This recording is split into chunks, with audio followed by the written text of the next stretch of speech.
All right. Good morning, fight fans, film fans, and fight film fans. My name is Thinker St. James. This is MMA on Film. I am joined by my good friend Chase Parton, and we are very excited to be talking about today the new film, The Furious. Chase, how are you? Dude, I'm awesome. I am so excited to talk about this movie because, it's not very often that we get to go to the theater and see a new movie, let alone a movie about, mixed martial arts and all that. But this one, we saw this trailer and we knew we had to go see this. So this was great. Absolutely. Yes. So, for you all out there watching, we're going to try to do a little bit of a spoiler free review to start off with. We will let you know when spoilers are going to start. That being said, I mean, I guess this is not really much of a spoiler. Maybe I'm trying to, I want to be a little bit Spoiler careful free. about, All right, yeah. start with the spoiler. Well, just to say that there might be, I don't think this is much of a spoiler, but to say this is not a mixed martial arts film in the sense of what we normally review on the channel, right? I mean, we normally go into mixed martial arts specific films, like films like Warrior that are actually about mixed martial arts, or films that have mixed martial artists in them. This I don't think is necessarily exactly that, correct? Correct. That is, I mean, it's not a spoiler. I mean, that is something you need to know going into this. I mean, it is not, again, like Thinker just said, nothing about mixed martial arts. I mean, what they are doing, they are doing a lot of mixing of different arts. I mean, it is more uh, More the of way like that a more like a standard kung fu film, I would Yes, think, right? But exactly. Kung Fu movie is more or less the gist of it, but when you're watching it from the perspective of mixed martial arts, this is more a lot of like some pro wrestling stuff going on here, and it's very exaggerated. Like, for instance, you could handstand out of a suplex because that and then backflip out of it. Like that's the type of what I was kind of saying is like if you are familiar with what a Bollywood film is, I've never seen them personally. I think this is kind of what I was imagining a Bollywood film would be like when it came to some of the action portions and what it was trying to portray, rather than, of course, mixed martial arts. I mean, it is like kung fu and some other aspects, So well, yeah, I mean, Bollywood might be a slight stretch with the. I mean, more like dancing and that, but as far as like action, perhaps, it certainly reminded me of an old school martial arts film, like what I was like growing up with. What like back in the day, there was the Wu Tang collection. Wu Tang Clan would put out like reissues of all of these like '70s. I think even like late '60s martial arts films, and like that's what it kind of reminded me of, but like a modernized version of that. It's almost like if you took the old school martial arts film, like old school kung fu films, and like John Wickified it a little bit, but not without guns. I mean, they're like I again, trying to not get into too much spoilers, but not many guns in this film. This is a straight martial arts film, and one of the things that I would say brings it into the territory of why we would be reviewing it is because we saw in the preview. So this is definitely not a spoiler. There is a cage, and we will talk about why that is there, because it does play a little bit of a part. And so I think that is what qualifies it. That's why I brought it up. I just wanted to, because people be like, "Why are you guys reviewing this movie? It's not a mixed martial arts movie."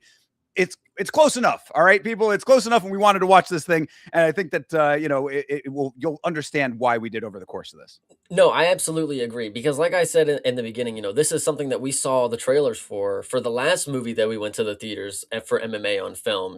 If whatever the hell that might be Beast, at this point. There we go, Beast, and which you need to go check out the review of, by the way. It was day one, whatever. of But course. so the trailer, I would love to start there Sure. because it did a great job of giving you some of the story to make you really want to see it, which we did at the Mhm. time, but there was still a lot left for the story outside of the trailer, and I think the trailer catching you is, like, really good on it, and the movie being able to drive a lot of it home is like that. I mean, I was really impressed with the lack of things that I knew about the movie because oftentimes when you see a trailer, they show you the whole fight. Like when I saw the Supergirl thing, I was like, did they show me the whole goddamn movie? Like Jesus Christ, And it didn't even look that good. But that's another fucking point for another day. This one, the trailer really gave you enough that you wanted to see it. Obviously, we got to see our octagon, which we'll talk about in a second, and then a lot of other small clips. But the movie, it had a lot left. They didn't even show a lot of the villains too, which was a pretty crazy portion. The trailer had like one of them. So Yeah, no, you make a great point. The trail this is actually an example of exactly what you said. This is an example of a trailer giving you enough to entice you, but the movie itself delivering a lot more after that. Because there are a lot of set pieces in this film that like are really they're not necessarily like grandiose in scale as far as like the scenery and the dressing and that, but the action is really good, and you don't really see a lot of those in the trailer. So what you do see in the trailer, it like is a good kernel of what you're going to get for those later on, and then there's a lot story wise that also rolls through and keeps you on your toes, really. I mean, there's a lot of twists and turns in this thing. I mean, I'd say that the trailer, the core story of it, because I mean, the overview of the plot, I guess, would be the next thing to talk about, just a little bit. A broad overview. This is, stuff that you would get from the trailer.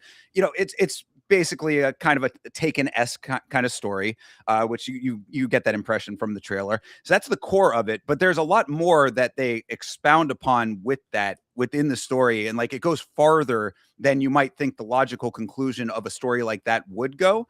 So, like I do agree with you entirely. I think that the trailer is a really good like taste of what is to come, but you get a lot more out of the actual film. I actually really think you were cooking for a second. The scale is not huge. Like there's not a lot of big things going on, but the vibe of the environment, the way that they have the settings feel, I think they really kind of nailed a lot of what you're supposed to feel like is going on here. Like when they're in club scenes, like it sounds like they're in a fucking club, like when they're outside in the rain, it sounds like it's fucking pouring rain, guy. Like, and the atmosphere, the lightning going off in the background, like everything. Obviously, when you're watching this for an untrained eye, for a little bit of it, you're watching and you're like, they're just doing stuff. There's things are just going on. But as you go on and you watch it, and you've watched an entire movie of what you saw in the first 5 minutes that you were like kind of mesmerized with, you start to realize like, geez, they are able to do this to a fucking T. It looks like. I mean, perfection is like the short of it. I mean, maybe it's not even what they were going. Maybe this is the 99th take and they didn't even get it right. But like everything is like so on point with how everything looked and came across. I mean, it was a really good vibe to a movie. I really love this. Yeah, and going back to the point I made earlier about it being like a modernized version of the classic kung fu stuff, with the atmosphere and the world building, they still have like some of those classic sound effects at times. Like I was definitely picking up on that. Somebody would like throw a bottle and it would go shing, that kind of thing. Like you'd hear some of that stuff that's like, it's stylized to that style of film, but it really works in a modern setting. I like, maybe, and I was actually thinking this while I was watching the movie. I was like, maybe I just haven't been as keyed into that type of movie, and there are films of this caliber and type that are happening in the modern era that I'm just not aware of. But like if that is the case, then I think that I've been missing out, because like if this is the level that they have taken that genre to, then this is a really great progression. You know what it reminds me of as well, along that same line of thought, is where they have gone with like Godzilla. Because like Mm. Godzilla came from very classic films, and they've modernized it. And from what I understand, I have not seen Godzilla -1, but I've heard that is very, very good. And like, so it's the impression that I get, at least, is if you're taking something that has a basis in a very classic, almost traditional style at this point, because it's been around for so long, and you're advancing it through the eras to where we are now, that's a good thing. And that's a good way to like keep something that is timeless fresh. And if that's what they're doing with these martial arts films, especially this one, I think it was very effectively done here. Yeah, no, this a lot of people were comparing this to things like The Raid, you know, and I'm not familiar with a lot of movies from this region and genre kind of deal. So this was like my first iteration of a kung fu movie. And you know, a lot of things that maybe were new to me that are maybe more known about kung fu movies, and I'll just say it right now. There are superhuman feats that go on throughout this movie, but they start it at the very beginning and then they never let up on it. So by the end of the movie, you're kind of it's not necessarily a numb feeling, but that's just how the movie is. So you have normal people who are superhuman like, and then you also have parents in this movie. So parents is a very big thing. These are that's the toughest of the tough when it comes to this. And I kind of respect the vibe. You know, I kind of like this and I think it does have a good story element to it because you know, not to give away too much, like there's a mystique to, you know, the character. It's like, who is he? And it's like, well, he's just a parent. He's just a guy. Kind of like that Taken element. It's like he's just a dad who wanted to get his daughter. You know, Right. like that's and I kind of it's a smaller thing to a bigger story, and it really doesn't even matter that much. But like parents are the actual superhumans in this story. Well, yeah, I would extend that a little bit even farther and to say that like relationships are very important to this film. It just in general, and again, when you have a film like this where the core of it is going to be the action and in this case the martial arts and stuff, those surrounding elements like that bolster an actual underlying story really are important to like engaging you in more than just okay, I'm watching a whole lot of action being thrown at me, right? Because if there is any like minor criticism that I do have, just to start off again without going into too much detail, I did think that by the time we got towards the end, they might have gone just slightly too far with the amount of prolonged action that we had gotten, and I'll get to how I mean that, as we get into the spoiler portion of everything. But when you have the underlying elements of like the relationships and which makes it a human story. I mean, that's how you connect on a human level because like you said, with the cartoonishness and the over the topness of the action and the superhuman elements, it is almost like watching a live action cartoon at times. And like, but you need that the emotional core to still bring it back down to earth. That I think they did pretty well in this film.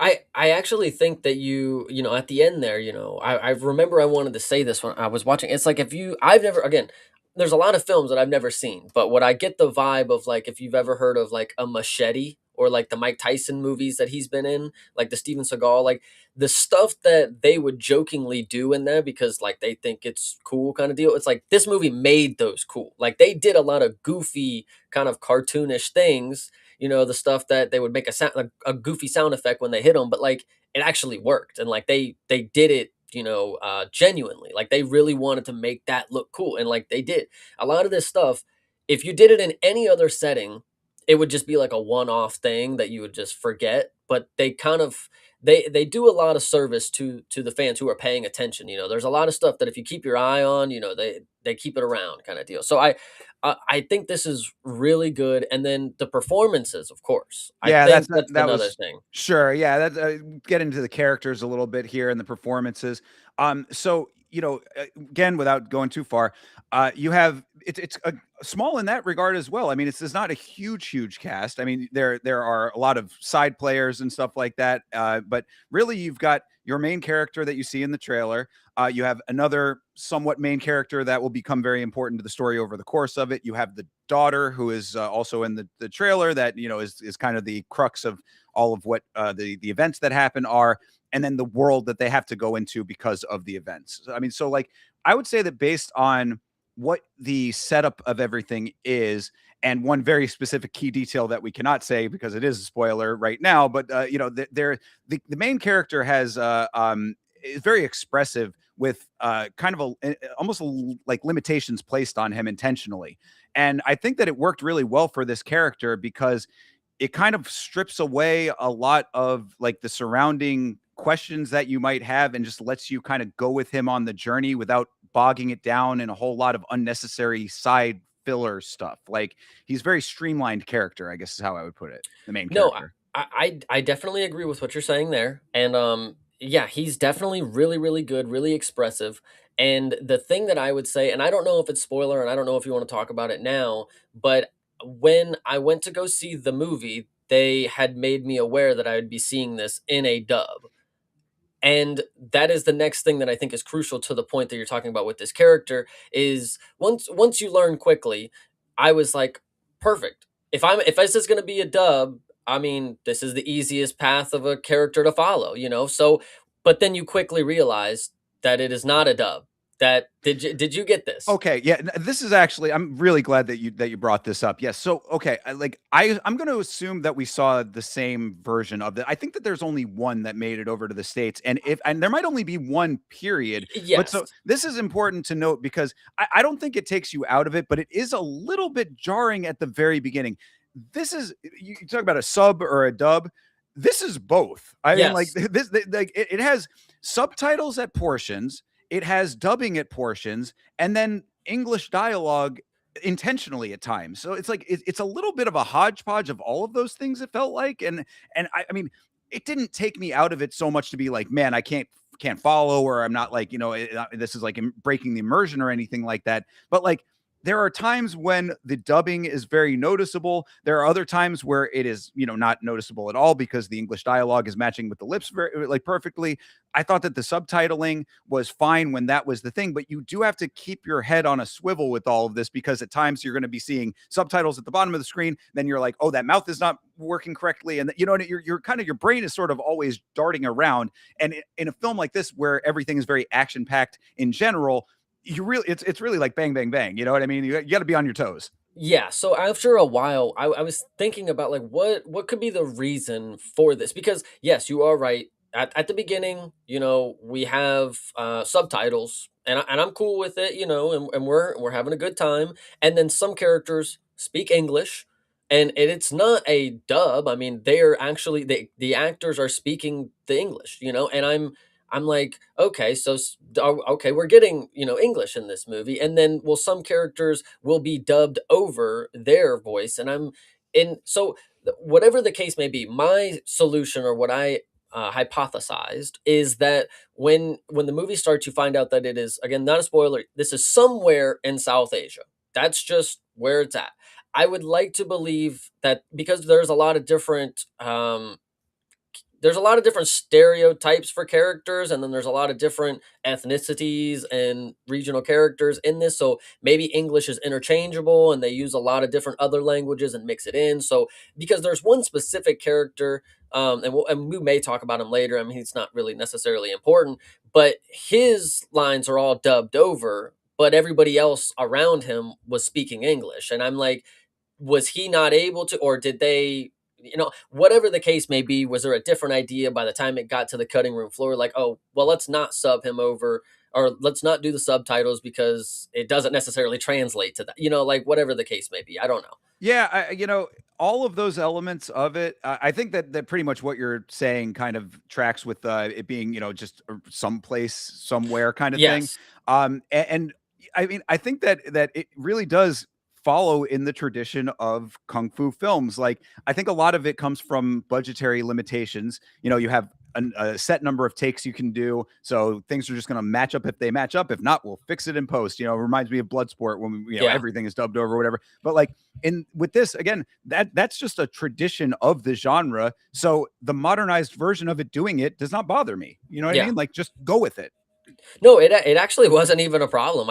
I was pretty happy meeting halfway in the middle, to be fair. Like I was, because I was when I realized it was going to be a dub, I was like, damn, I really kind of wanted to watch it in Yeah, their when language. I saw you post that, we had posted about it in the Discord, and I specifically like didn't want to say anything about that because I knew that I assumed at least that this was going to be the same version Yeah. of the film. So I was like, let him just experience it without any kind of anything going into it. Yeah, so it was definitely good. I really appreciated that it was kind of again, once you get into the flow of the movie, you stop noticing a lot of things, and then you're able to really have a good time. And Right. and then and the next point that I want to make is, and then this is again to the spoiler free territory. This supposedly there was tweets going around, and obviously this happens with fucking movies. 100% on Rotten Tomatoes before it dropped or whatever by the critics or something. I hate to break it to you guys, 100% of people are not gonna like this, but the 70%, 80% that will, you probably are gonna love it because this movie's pretty fucking sick. So Yeah, yeah, you know, I always take the Rotten Tomatoes and any of those kinds of things with a grain of salt. That being said, I think that you nailed it. I think that if you allow yourself to have the ride with this film, it is certainly a worthwhile ride to be on. Going back to the characters, I did want to highlight the daughter because being such a central character to this story, this is not we talk about how it's a little bit like a Taken kind of story. I saw Taken. I don't remember it 100%, but I don't recall the Taken daughter in that film being as important to the story as this daughter is to this one. I mean, as far as like the amount of involvement to like the on-screen time, mhm. dialogue, and all that kind of stuff, I thought that the daughter was actually a really a good actor and a good addition to this overall world, like because she has agency in this film. Like, you know, she is a driving force at parts of the story. Like, she's not just a helpless I mean, you know, she is helpless to an extent. She's a young child, but like in the capacity that she has within this story, she does have her own decision making, and you know, and choices that are important to how everything plays out. She tries to take control when she can, and that type of role demands an actor that can portray that effectively. And as a child actor, I thought that this young lady did very well. No, you're actually you're cooking because, um, you know, she did really good. You know, I'll just say that, you know, because I don't want to get into anything spoiler related. But yeah, she did really good, and this is something that you'll realize. I've seen not a lot, but the movies that I have seen from this region, the child actors really do be bringing it. I don't know how they get them to do that shit, but they bring it out of them. And it was this was a good performance, not just from her. I mean, there was a lot of other child actors in this.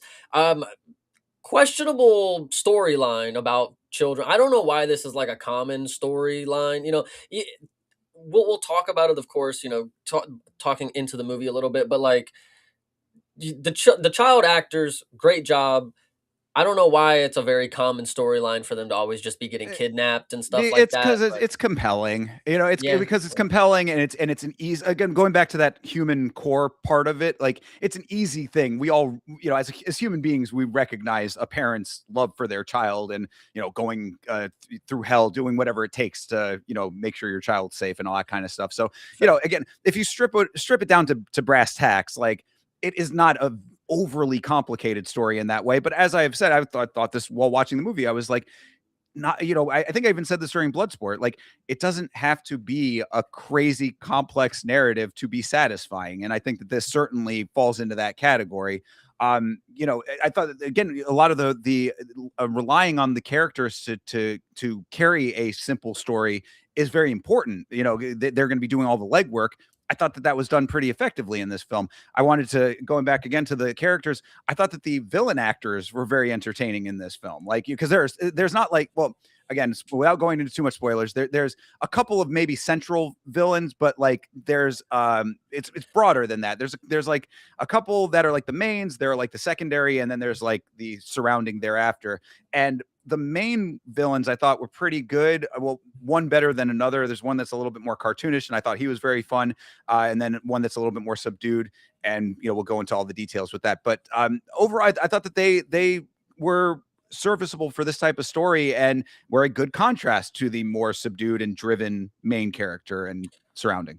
No, I actually agree. I was gonna bring that up as well. This is your typical, like your Sinister Six type of deal. Like that, you said John Wick earlier, like the John Wickified. But, you know, that's just the John Wick storyline right there. You have the assassins chasing the assassin, and then there's the big boss who hired the assassin, but he's not the boss because the other boss is now the boss. You know, like it's not that crazy of a concept, but they do it just as good as what you've seen before. So like I think knowing that if you've liked John Wick and you kind of and even if you still love that type of style, or if you've been burnt out and want something a little fresher than what you've seen but you kind of want something similar, I think both sides of that spectrum you can find great things in this film. Like this is a really it's a really fun movie, guys. Like I it's again, it's cartoonish, but it is so serious. And then by the time that you realize that what you've seen is so cartoonish, like you're in the movie. Like this is just how the movie is. Like people can run 5 miles in flip flops. Like that's just the movie. You have to just accept it. I don't know. So it's fun. I love it. For sure. Yeah, absolutely. And you know, when it comes to the modernization of the genre that we were talking about, like all like the elements are all there. You know, it's competently directed, I would say. You know, all of like the actual nuts and bolts of the filmmaking are fine. You know, aside from what we were talking about with the dubbing, if that's going to be something that bothers you, then, you know, fair enough. But like if again, if you turn your brain off to that part of it, all, you know, it looks good. I thought that, you know, all of the set design and dressing were good. Like all, you know, the production aspects of this film certainly allow you to be immersed in it. And then, you know, on top of that, the story like progresses in a way that it feels satisfying, like throughout the course of it. It kind of has an odd pacing to it, and we'll talk about this in the spoilers for sure. As far as like the beats that you think would be like the beginning, middle, and end, I don't think it like necessarily follows that 100% because it sort of goes a little bit farther than where you think a Yeah. logical conclusion might be. But keep going, you know, is all I say. Just like, okay, if like once you recognize that that's not where you think the ending should be, just keep going with it, and there's more to be had. I actually and I think this is spoiler free, and I think this is good because I actually I agree with what you're saying, but I really liked that aspect of it because by the time we get to the where it's like, oh, okay, he did it, it's over, and then you look at your phone and you're like, well, we got like an hour left. It's like we got some unfinished business. Okay, cool. We got more to go. Like I was really hyped when I realized like, damn, that kind of came quick. But wait a minute, we got unfinished stuff to go through. and So when we get into spoilers, I'll explain all of this. But that the I also agreed because like I was like, man, if they're wrapping this up right now, this is a nice little compact film. But then I was like, okay, we got a lot more, obviously. The issue that I had was how they utilized the more, and I think that that's one of the only things that I personally had a little bit of.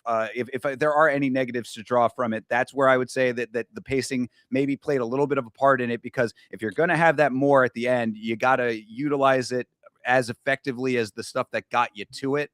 And again, the pacing would be really one of my only notes that is like a major a drawback. I don't like, and it's not, and maybe I'm making too much of it. Don't make you think that, you know, I'm saying that like, don't see it because of this. Certainly it's not that. But if I did have any criticisms, that would probably be where they would lie. and you know, Thinker has an opinion. If you're out there listening, I enjoyed the pacing. Take his opinion for what it is. If you enjoy it, mine is that it was pretty. I like this, man. I like Yeah, it. well, and we're going to get into spoilers and explain all of why that Yeah. we feel the way that we feel here, which I'm trying to think if there's anything else that we should be talking about pre-spoilers at this point beside that we haven't already gone over. Is there any other stuff that is jumping out to you that we need to talk about? Um, I don't think so. I Oh, think well, the I mean, last I mean, overarching, just as a yeah. spoiler-free version of it. How about the action scenes? I mean, like the actual fighting. I mean, like, what'd you think? Well, this goes back to the superhuman nature. I mean, the fight scenes themselves, I would say, are once you wrap your head around not being able to understand what you're seeing, this is like a repeated views type of thing. If you're really into the action and you really want to see like what's going on here, you got to lock in. But you'll get the gist while you're watching it, but it's hard to wrap your head like that wouldn't actually happen. Like so there's a lot of thinking that you would have to do if you're really locked into the martial arts aspect, but if you just take it as a cloud of dust and and I'm fine by it. You know, like there's a lot of cool moves that they do. There's one specific one that we'll talk about later. But don't don't go into this thinking you're going to see a bunch of Imanari roles like you are, but they're not done the way that you would think that they're going to be done. It's very performative, very performative. Yeah, and that goes back to what we started the whole review with. Like, you have to like we're doing it on an MMA channel. This is not an MMA film in that sense. I mean, this is not trying to go for realism in any way, shape, or form. This is as much kung fu. It almost like reminds me a little bit at times of like the Wire kung fu, where they're like really flying all over the place. They don't do that, but like it's that level of fantasy, I would say, at certain points. Just go with it. I mean, really, like like immerse yourself in it and know that that's what it is. And it's, I thought it was great. I mean, like I thought that there were a lot of really cool things that they pulled off, and I think it's almost intentional that it's that Yes. fantasy element of it. Of course, you know, you're trying to go to for things that you could not do in reality, and I think that they do all of that very well. There's a lot of usage of cool like non-combat items that they Yes. use in fighting capacities, which is very cool as well. And because of the environments that they are in, those play a different part depending on where they are. So I thought that that was all very well done. I mean, these performers, man. Going back to just the level of talent that has to go into a film like this. The choreography, shout out to the fight choreography and these fight performers, these stunt performers, to be able to do all of these things and make it look not convincing in a sense of you believe it, but convincing in like this works and is real to this world. It's just amazing what they're able to do.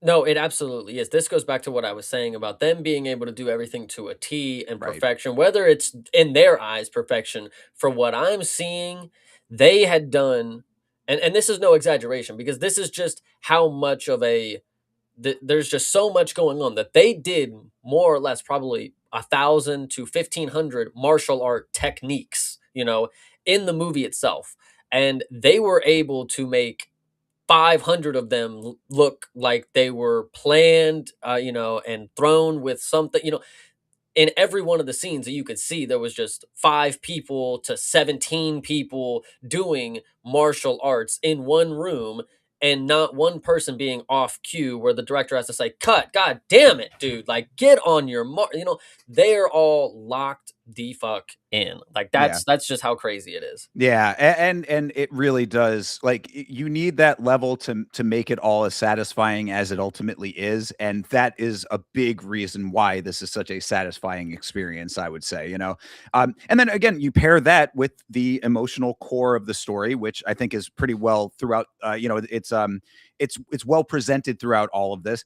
Obviously, what we had said, it's naturally compelling, so you don't have to go too far with it to make it compelling, but you have that plus these other elements that we're talking about with the action, all presented by very competent performers and a very competent film crew.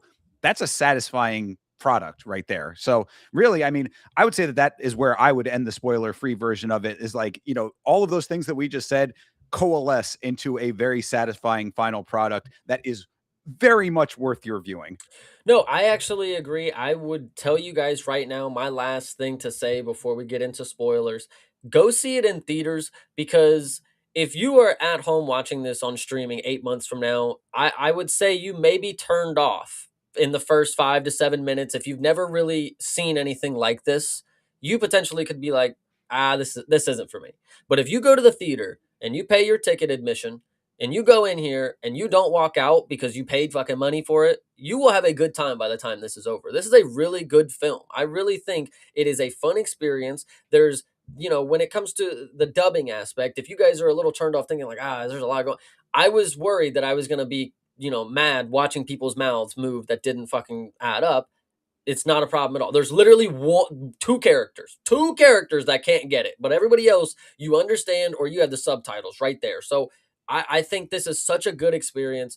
Go enjoy it in the theater because the sound design is pretty fucking cool. There is some sick moments we're going to talk about, of course, where the sound design really just like hones in, and they hammer home a really cool scene just by the crescendo, everything coming together. It's awesome. I love this movie. Yeah, and I think that based on how you're describing that, Chase, if there might be a slight generational aspect to it, because having grown up on classic martial arts films, like, I think that those elements that you described would not have like turned me off immediately. But I say see it in theaters for that reason, for sure. Because you will get immersed in it, and also see it in theaters just to show Hollywood and the film industry that you want films like this, just something different than your Marvel movies and all that kind of stuff as well. Like, send a message with your viewership, because like you said, I think the film is getting pretty decent reviews. It's apparently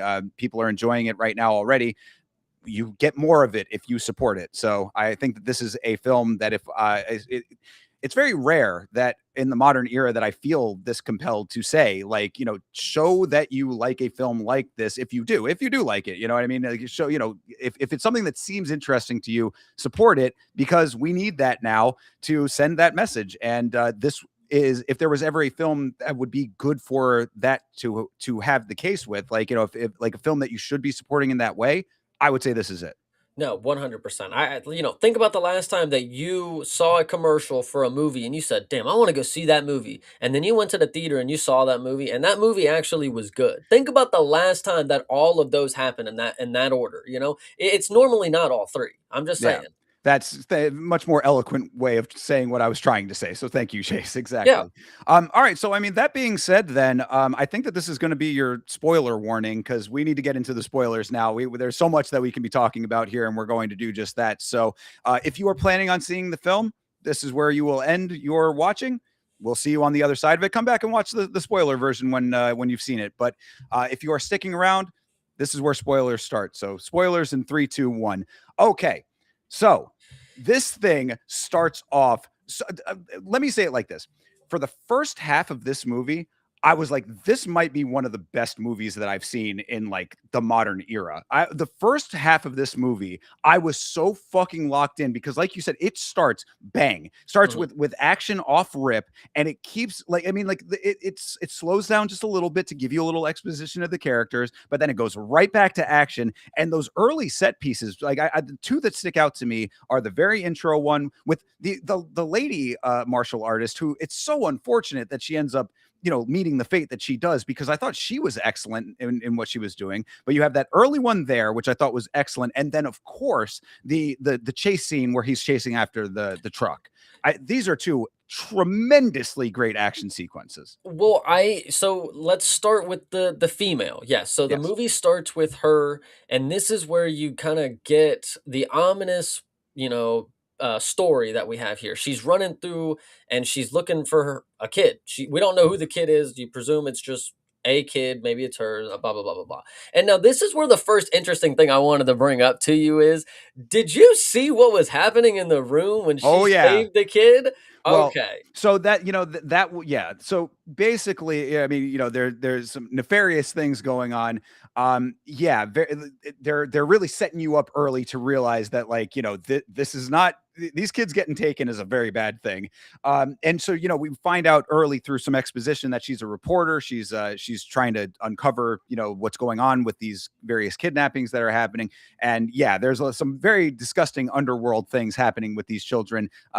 You can let your mind fill in the blank on that one. I would hope. Yeah, correct. So we run past we save the kid. We save the kid and we're running through and she's telling him to run off and go. And then this is where I would say if you are not familiar or if you are not, willing to sit through something that you don't necessarily believe you're going to love, this is probably where a lot of people would not be interested. I get that because there was a lot going on in this initial first fight scene. Like she took on 7 people and was winning. And it's like, okay, what type of movie is this from what I normally watch?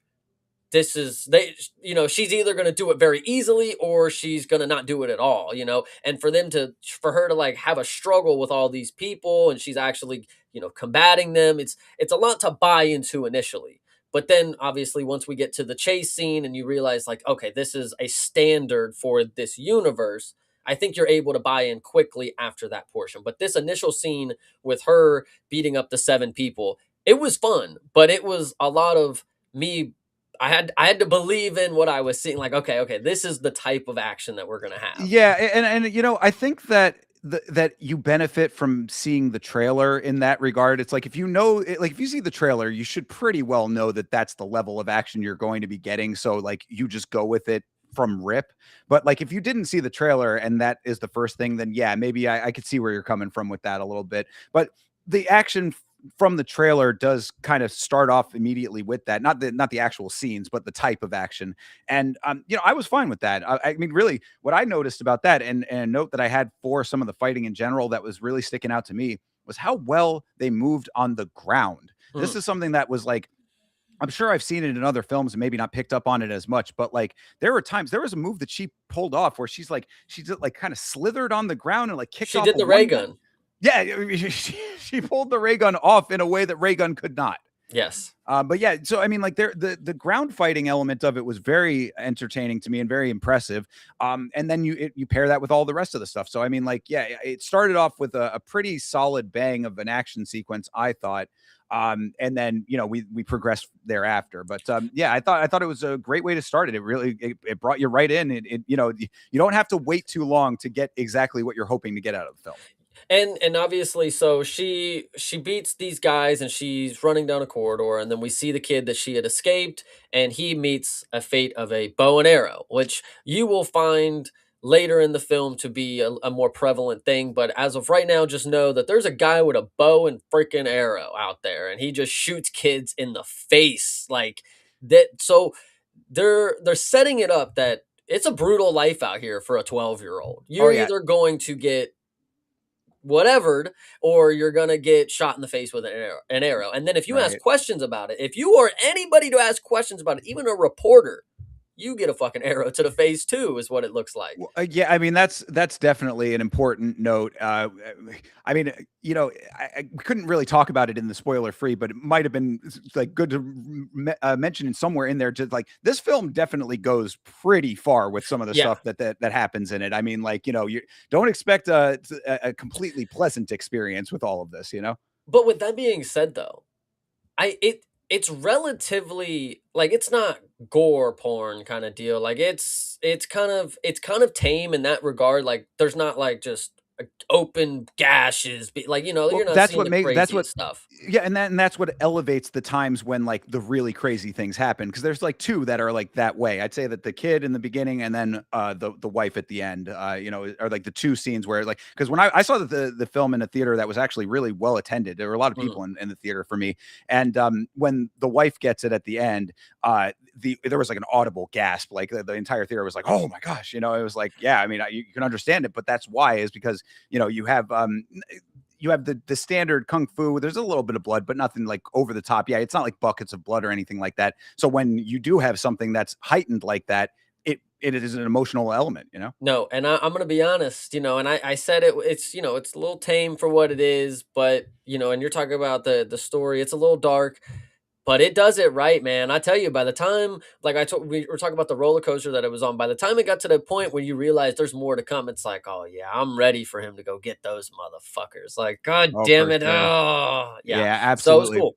Yeah, so moving forward from that, we get introduced to our main character, and this is couldn't say it during the spoilers, but say it here. Our main character in this film is a mute. He does not speak, which is a big part of the of how this all plays out because you need the expressiveness. If you're not going to have dialogue from the main character, your dialogue is coming from secondary characters and through nonverbal. I mean, your expressiveness is its own version of a dialogue for this character, and I thought that he was really great with that. I mean, facial expressions on point, the action that he portrayed to make us still feel connected to him was really good.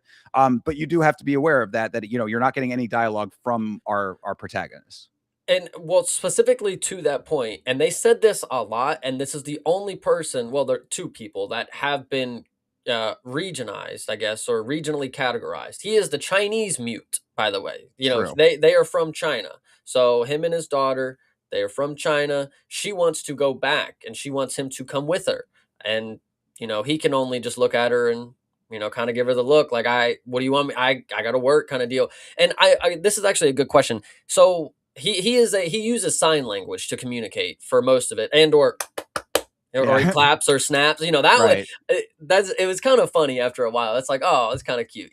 But is he using American Sign Language, ASL? Like, do we I know have what no this? idea. Yeah, no, Okay, I don't know if it was if it was actual legitimate sign language or if it was, just them code, yeah, their code kind exactly. of deal. Yeah, Mm. I really don't know the answer to that, but it's minimal. It's really only times where he needs like actual like plot moving elements where they go with the sign language for place of dialogue. And I think that worked fine. I don't think that there was anything that really like took you out of it with that. So There's also times where he does write in English, but then he also writes in Chinese, Mandarin, whatever, so Yeah, he's very multifaceted. He knows what's going on, sure.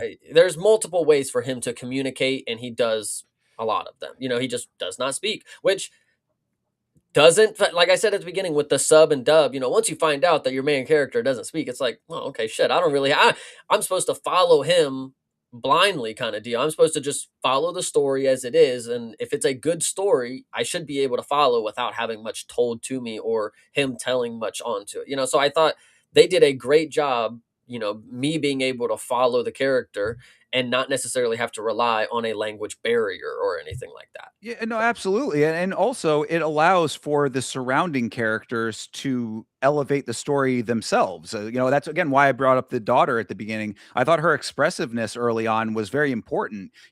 The scene. So as we progress here, the father's like a handyman, and he's got the daughter. She's on, I guess, on vacation or spring break or something. In this place that he lives, wants him to come back to China. Doesn't know why he can't. Whatever. And so like she's going to be going home, but they end up having an argument at one point, and she gets mad at him because she for various reasons, whatever, she's angry at her father. She kind of runs off or whatever, and like that element of things like is the catalyst for the entire story. So if you could have done it with dialogue for him for sure, but without him speaking, it really just allowed her to carry all of that. You know what I mean? Like she's the full driving force behind everything that's going to come in the story later on. And I thought that worked fine because it really gave her the front and center aspect of it, and made it also kind of a focal point as to why, beyond just being the daughter, that she is so important to the story. I think this portion right before we get to this initial chase that you see in the trailer, of course, we'll talk about this portion, but it is actually a really good scene set up, I think, because for they have to establish how to get the daughter away from the dad. So they're getting haircuts or whatever, and the dad wants to get the daughter's haircut shorter, because she's good at kung fu with short hair, and she's like, I don't fucking like kung fu, dad. I only do it when we do it together, kind of deal. And he's like, well, I want you to be able to protect yourself, blah, blah, blah, blah, blah. So she gets upset and she runs off.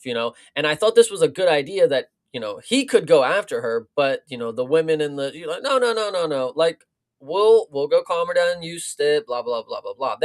They take the initiative to not have the dad try to, make it worse or anything. Like, I kind of, I like the endearing fact there. I missed the point that before she ran out, she said, "You don't even love me," which was like a damn. She really did it, man. And then she runs off, and then we get where again. This is where you're talking about the young female character. She's not just somebody to do things for the story. She does things for herself. So a kid runs along and he's got like a limp and he needs help. That he's been in a car crash. His sister needs help, and he needs her to come help. So he starts wandering with her down the block or whatever, about 2 blocks away or whatever. And is there anything else that you want to add there before I go on? No, the only thing that I had was that when they said, cut your hair short, it'll help you do kung fu better. I was like, Chase Parton appreciates this. I, Short hair for champions. dude, I'm telling you, it is scientifically proven. The Furious.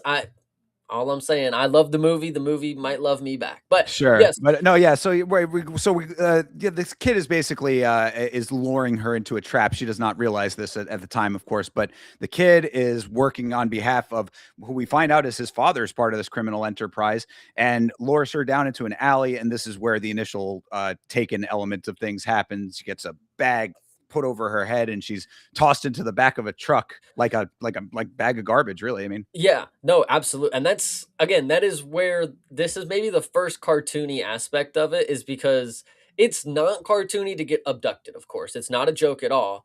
But to get tossed like Santa's sack into the fucking sleigh, okay, it's kind of comical. Like, bro, they literally just zip tied her up and just like whoop, beep, beep, doo. the, And then yeah, but the funniest part is the person who did this, and this is my favorite character in the movie is Alex Kersakis, I guess, is like they got Bruce Leroy to be in this movie, the dude with the afro. Yes, you are a fan of him, right? Oh, sure. Yeah, Afro dude is awesome in this film for sure. Yeah, I thought you were going to be talking about Big Guy. He was also No, not amazing, my but favorite. He's not my favorite. The afro dude is definitely my favorite. sure. Yeah. No, Afro guy is cool. Yeah, this is like the goon squad over here basically. You've got the guy with the afro, you've got the big kind of portly guy who they utilized as if being a big guy is just makes you a tank Yeah, inherently, which is kind of funny. But yeah, no, but limber. You extremely for a big guy, absolutely. But no, my thing was there were times in this film. This is certainly where it starts off, where I felt myself just smiling. Obviously, like you said, these are serious things, of course. Like the actual, like if you took these in like a real world setting, these are very serious things. But the way that they portray it, it was like it's one of those things that you're like, oh my fucking god! It's like it's you're watching it and it's like it's fun the way that they're doing it. There's a time during the chase where he's holding the girl yes. over. I mean, like it was like, dude, he like tosses her up with their legs. She like goes like ragdolling for a second there. I mean, these are just like funny things to see in the circumstances. Like, you know, again, you're not thinking about them in terms of like real world elements. Again, cartoonish, but that's why you can allow your mind to disconnect the two. You know? And this is where I think the trailer does its first great thing, because when you're watching the movie, you're like, oh, okay, or when you're watching the trailer, excuse me, you're like, oh, she's kidnapped. He chases down the truck. He's obviously not fast enough. When you watch the movie, oh, he's fast enough. He catches that truck about 4 times. He catches up to the full speed truck in flip flops. He's a beast, brother. Dude, this that the truck that's what I was saying. Like the first half of this movie, I was so locked in. Yeah. That sequence is one of the best that I have seen on film in like a decade, I have to say. I was so locked into that sequence. It was awesome. It was just fucking awesome. I mean, like, you know, there was the one time where the big guy comes out with like I guess a steel rod or something that has like a big And concrete. smashes it. Yeah, and it was like where the hell did that come from? That's just like, you know, new, like it just was like you're getting all this different information, and it really like because this is I think that's the first time that we see the main character, the father, really engage in like Mhm. fighting. So it's like you kind of don't know that about that character specifically. Up until that point, we'd only seen the reporter doing any real fighting. So like this is his time to show like that he's actually like a badass himself. And then to have all of what happens with that being the things that show that, I thought it was great. No, absolutely. And so, you know, the chase scene is a lot longer than the trailer would lead you to would allude to, and it is great, phenomenal. And so it ends up, you know, after again, there would be more to break down with the fighting itself. Like I could tell you that he slay that he grabs the Afro disco guy and throws him up against the cage, and it breaks and it falls off to the side. But there's just so much that's going on. Like it is very hard to not keep up with in the moment, because you are keeping up with it. Like it is, there's a lot going on. They use the weapons and a lot of, and when I say weapons, I mean just steel bars and fucking sledgehammer, you know, things that are tools that are used as weapons. And they are using them in very unique and ways that you have never seen them maneuvered, because you don't see people swing a fucking sledgehammer like they're going to swing at somebody. And obviously they're doing it in performative ways, but it's still, in your mind, you'd be like, yeah, you could probably get momentum like that if you actually really tried, kind of deal. But there was just a lot going on to break down the actual moves and fights themselves. But Yeah, just there's too know they much. were Yeah. fucking awesome. They were pretty Right. cool. Yeah, absolutely. Yeah, there's way too much to like to be trying to break it down piece by piece. But one thing that I wanted to keep from the spoiler free part that I will say here, there's only one gun in this movie, by the way. I mean, there's one gun total. I mean, I was like really keyed into this aspect of it. Yeah, I mean, think about it. You're not going to be able to find another one. There is At the one. end, N- Uh, no, when at the end was there a gun? Oh, well, I mean, okay, with the cops. Yeah, okay, fair yeah, I enough. mean, Fair enough. yeah, I was All sitting here right, thinking like, come on, there was a with the whole unit of cops. I there's only mean, one gun really utilized aside from the cops, I guess I okay, should say. gotcha. But yeah, Okay, like okay, yes, I was okay. Okay, so I'm yeah, with you. maybe Yes, the guy, yeah, I I maybe will agree with you. fair. There are no firearms are not utilized in the Exactly. way that, like, if I had a gun, all of this movie would be over. You know, like Right. this Yeah, movie relies on not having firearms for sure. there you go. There's the point. Exactly. Really, there's only one gun in like the early lead up that is actually plays a part in anything. So it's like you said, real world items. You know, getting hit with.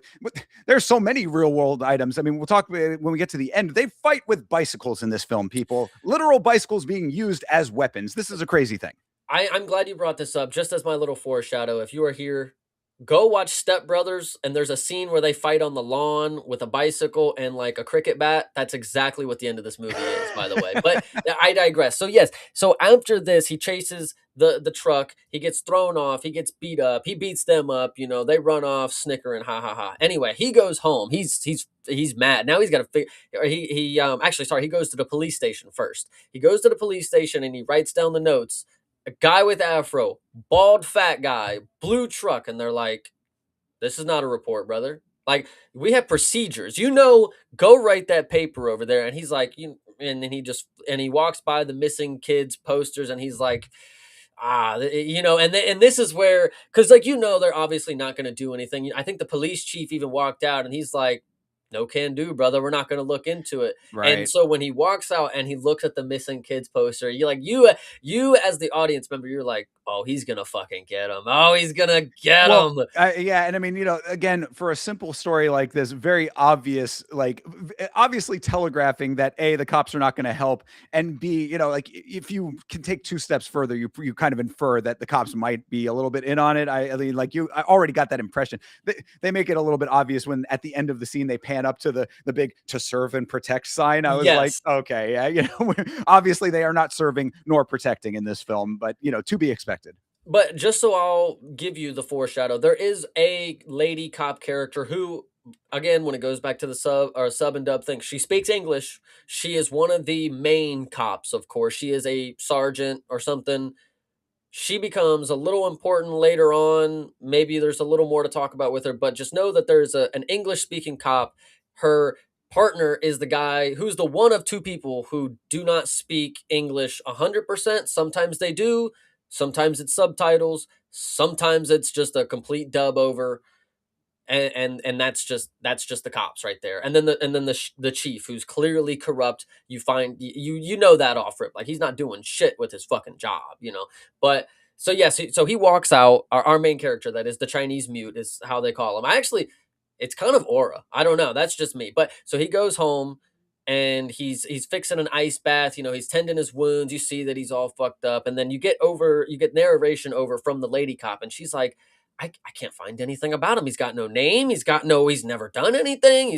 And this is where I was making the point. It's like, this is supposed to be the mystique to parents. It's like, they don't have to be anybody. It's like, just the endearing love for their kid is like what will drive them to do something like Yeah, this, and he also kind of reconfirms that towards the end of the film where they're like, who are you really? And he's like, Yes. I'm just a dad, man. I'm just a parent. Yeah.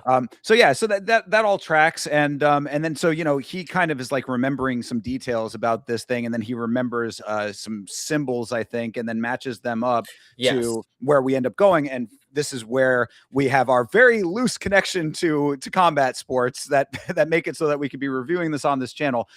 He remembers that the symbol matches up with a nightclub, I guess. Yes. So we go to this nightclub, and that is where we have our cage, and there is a Muay Thai being fought at this club. Also, I wanted to make this point too. Having watched the credits, I stay around for the credits, of course.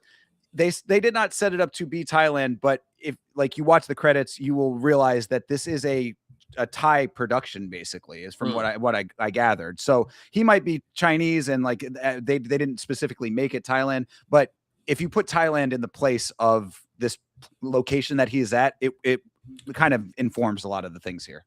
Gotcha. No, this is actually one of the sicker parts of the movie. I really like this one. So yes, so he's thinking back with his feet in the ice. He got a bag of trash thrown. That was a really funny part of the fight in the blue truck that we talked about, and I'm glad that we get to bring it up later because he remembers they threw trash on him. Like they picked up a bag and threw trash on him, and then he remembers seeing like an ATM receipt or something from this nightclub, and so he remembers the logo.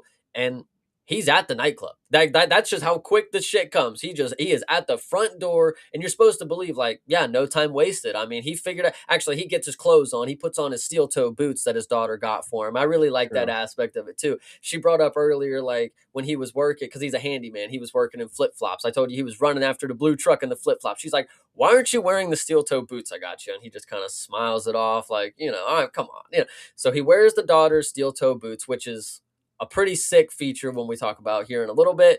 He goes to the nightclub. And this is this where we meet our second character? Yes, it will be. But I wanted to say about like what you just said about like drawing the line from the trash to the nightclub. Yes. If you bog yourself down in the idea of like well, how did he like really make that connection? It's just some random trash. It's you don't do that. Like in fact, if like you should allow yourself to not go down that line of thinking, because if you did do this whole big like investigation thing, I have to really like dig deep to find. It's like it's a bunch of fluff that doesn't move the story along in this type of a story. So I was perfectly happy with he saw this, he lined it up, and now he's at the nightclub. Cut out the middleman. Well, and if you remember, he showed the card to the cop. No time. There's no time that I Right. have to do. So you have to assume that everything that he's done is as quick as possible. He found the nightclub in 13 seconds when he thought of the image. He was like, "Oh, I've fucking been there. I know plenty of fucking fighters. Whatever you want to. You could connect the dots in your own way. Right. Know that he got there as quick as possible. He in his past, he knew somebody that worked there. He knew the boss. He fought there. It doesn't even have to matter. Just know he's at the front fucking door. Not even just in the door. He's walking in. He's got his hat on and he's incognito. He's looking for the Afro guy. And Yes. and guess who happens to be at the goddamn club that day and not looking for a good day, I'll tell you that. It's the Afro guy. For So sure. Yeah. He's seeing that. He's in the club. This is where we've got Muay Thai happening in the cage as well. So that was kind of a little interesting as just recently we were talking about um fighting inside of clubs. I forget what the context was. We were talking Peyton about this in the Talbot. Discord. Yeah. Oh, right. Yes, because Peyton Talbot was DJing at one of those. Yeah, this is not uncommon. So kind of a cool like thing in general. Like when I eventually go over to Thailand, I would like to see if that's kind of the real deal. Just you're in a regular nightclub like we would have in the States, but there's just Muay Thai happening amongst all of the drinking and regular nightclub stuff. But so cool atmosphere in this place. Lighting really cool in this place. Definitely, cool club scene. And then yes, this is also where we meet our essentially what becomes like the second protagonist. They become like a Yeah. duo basically. But this other guy is going there under the guise of wanting to be a purchaser of children. Basically, is what what he's. We will eventually find out he is like trying to infiltrate, but he's going there to try to make a deal with the baddies. And so we get the scene where our secondary protagonist guy is meeting with who we think at the time, I guess, is one of the bigger bad guys. And they're having like a discussion about it. And this bad guy that he is meeting with is one of my favorite characters in this film. I think his name is Mr. Song.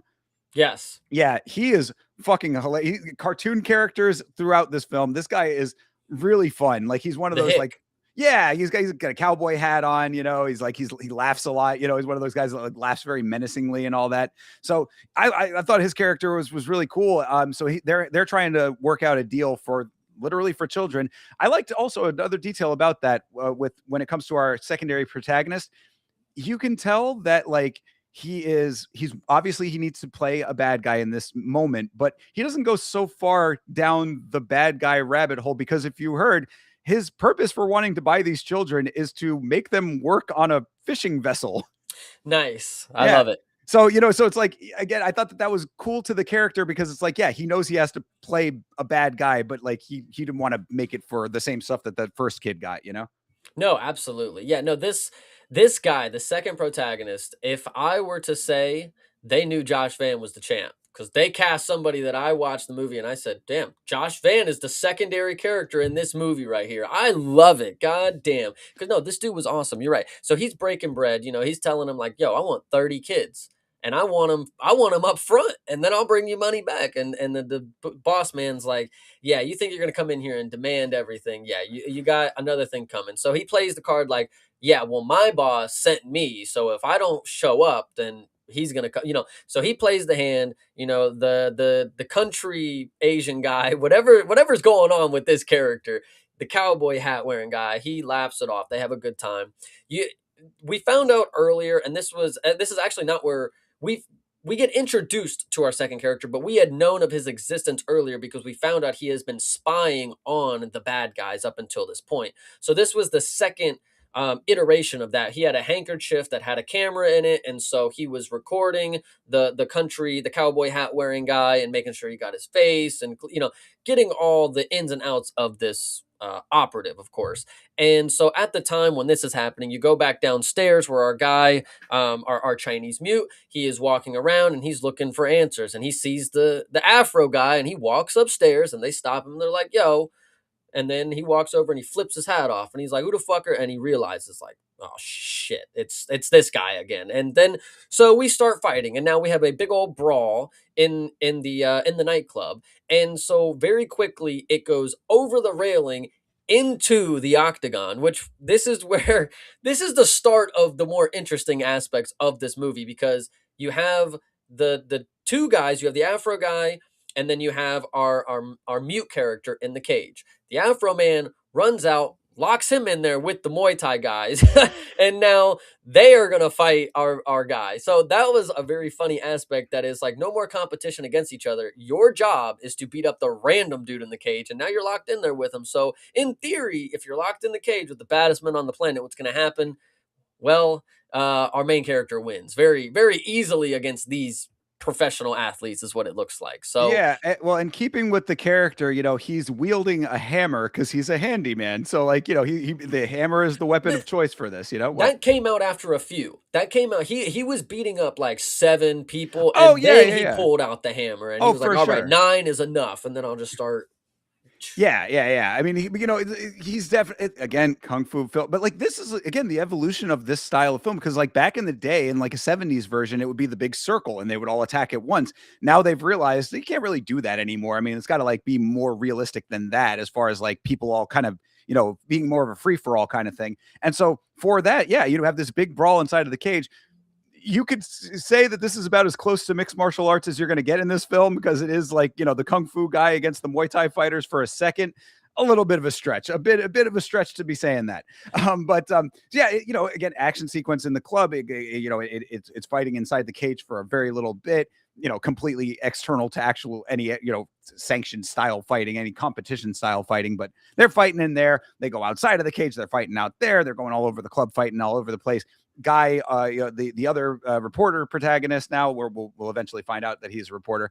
Our secondary protagonist is upstairs. He's having to deal with what's going on upstairs, because now pandemonium has broken out in the club.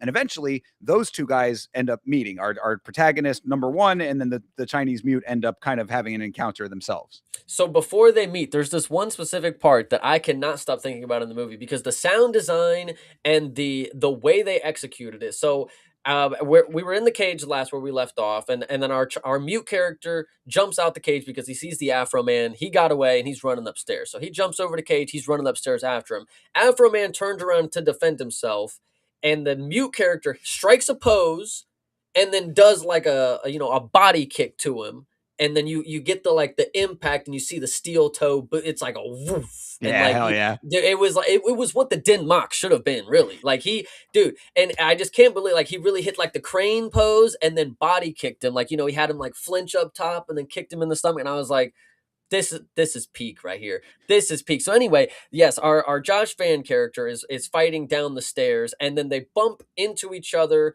and he knocks the Afro man over the fucking railing into the cage again, and he fucking knocks himself, like he like almost kills that dude or something. He's like gurgling up fucking spit, whatever. So yes, he runs off, and he's downloading the security footage, and this is where our mute character chases him down, and he's like, all right, you're the guy too, so I'm gonna fuck you up because you just fucked up the guy that I was gonna fuck up to get answers. And this is where we meet in like a little security office kind of area, and this is the showdown between our two main characters. Yes. Yeah, yeah. So they don't realize that they're on the same team basically at this point. They're fighting each other, and then throughout the course of the fight, it basically comes out, through various means, that they are actually on the same side.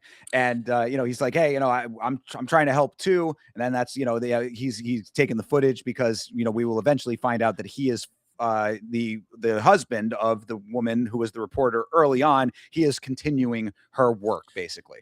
Absolutely. And this is actually a really crucial point and very funny part of the story that I forgot about this nightclub. So when he was getting ready, put on his steel toe boots, our mute character, he packed a picture of his daughter, right? Yes. And so when he walked in, and this is how our two protagonists realize they're on the same side. He sees the picture and he's like, yo, you're looking for her. I'm not with them. I'm looking for the kids. So our mute character, when he walks into the club, he's got the picture and he puts it in their face and they don't tell him what he wants. He just beats him up. And then he goes up to the Afro guy and he puts the picture in his face and he beats him up when he don't tell him. And then like after he beats him up a few more times, he walks up to him and he shows him the picture again and he still doesn't want to help him. So he beats him up again. So it's just, it's a really funny part to the story. He's like, he can't say anything. He just shows you the picture. And if you don't have the answers that he wants, you are getting fucked up. Like, and that's just how it is, man. I love it. Yeah, one man army for sure. You know, he's on a mission and he will not be stopped. He has a one track mind to get his daughter back, and it certainly works. So, yeah. So you know, the two now main characters together, basically. You know, they're now becoming a team. The two of them. The reporter guy takes him to his truck, which is like kind of his mobile workstation as well. Home. Shows him, yeah, his home workstation, everything. He's been living out of his van basically to, you know, I like it for the story, really. You know, it's a guy who lost his, you know, he doesn't know where his wife is. We will eventually find out, that, you know, what happened to her. But, you know, he's trying to put the pieces together. You know, this is a story that is much bigger than him. And now, you know, he's essentially, you know, his wife has been separated from him because of it. So he's trying to figure it all out, and he's devoted his life to it. This is actually a really funny part too because they're sitting in the front of the truck and they're watching the security footage and he's like, "You see that? You see it right there?" And he's like, "Hold on, let me show you something."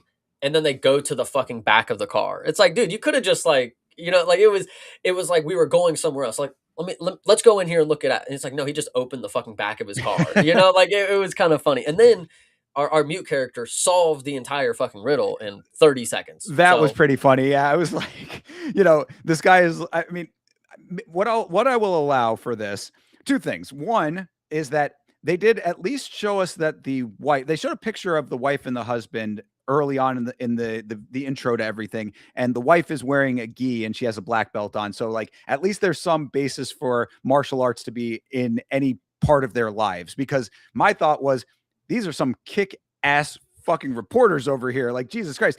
But so that's point number one.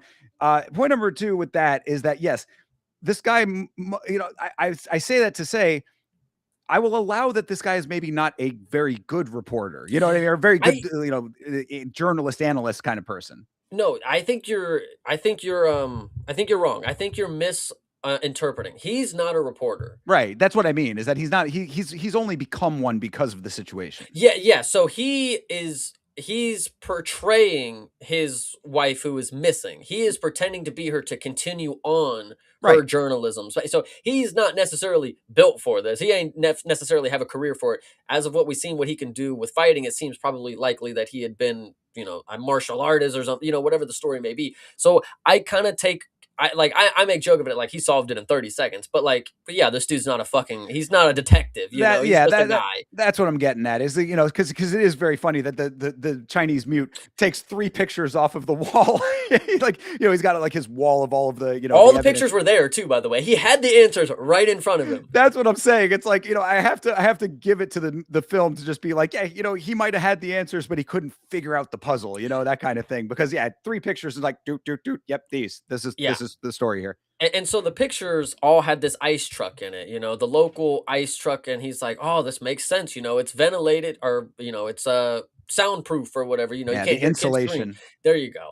And so we show up to the ice factory. And this is another thing. It's like, yeah, we don't need to see them drive 20 minutes to have a conversation where he's doing sign language. You know, just get us to the fucking ice factory because that's where we are next. And you know, the funny thing is our main mute character just tries to get the fuck out. He's gonna just walk right the fuck in there, and he's like, "Oh!" Josh Van stops him, and he's like, "Hold on, we need a plan. Like, what is your idea of a plan?" And I think he says, "Feint east, attack west," or that's what he writes down for him. Mhm. And then he gets out, and then they go on about their day. And this is a really funny part too because you don't get to see. Our two characters go on two different ways. You know, our main character goes in the front, side character goes in the back. You know, our main character, we don't get to see his first portion of this fight because he just walks in there, pushes a gate open, and he's like, you're fucking dead. And then and then it just cuts to the other character sneaking in the back. It's like, okay, you can rightfully assume by where we come back to him in a second that yeah, all those people really had a bad day after he walked in that room, you know? So it was For pretty sure. funny. Yeah, absolutely. I mean, and they're going in there, and this is our next big set piece as far as the fighting goes, because this fight inside of the ice factory I thought was also pretty awesome.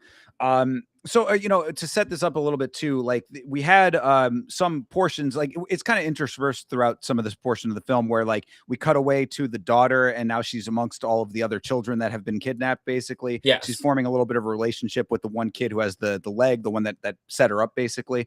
And so like, we're kind of just aware of their goings on or whatever. And that's where we find out that the kid who set her up, his father is the Afro guy. Yeah. And so because Afro guy brought a rat into the operation, which was the reporter guy, the secondary protagonist guy, he's getting iced quite literally. And so they Yes. put it, they freeze him in a block of ice. That apparently they've been doing this to a number of people that they don't like, or who went against the family or whatever. So you've got people just frozen in blocks of ice. This will become very important to this fight later on. This is again where I say this is kind of on a spoof level, cartoony, but like they take it so serious. Like this is something that you would see in an Austin Powers movie. Put him on ice, and then they put him in a giant ice block like that. It's like okay, you know what? Like if you ever saw a date movie or some shit like that, where the giant lemon head in the Willy Wonka spoof portion of that movie, if you get that reference, that's exactly what this is right here.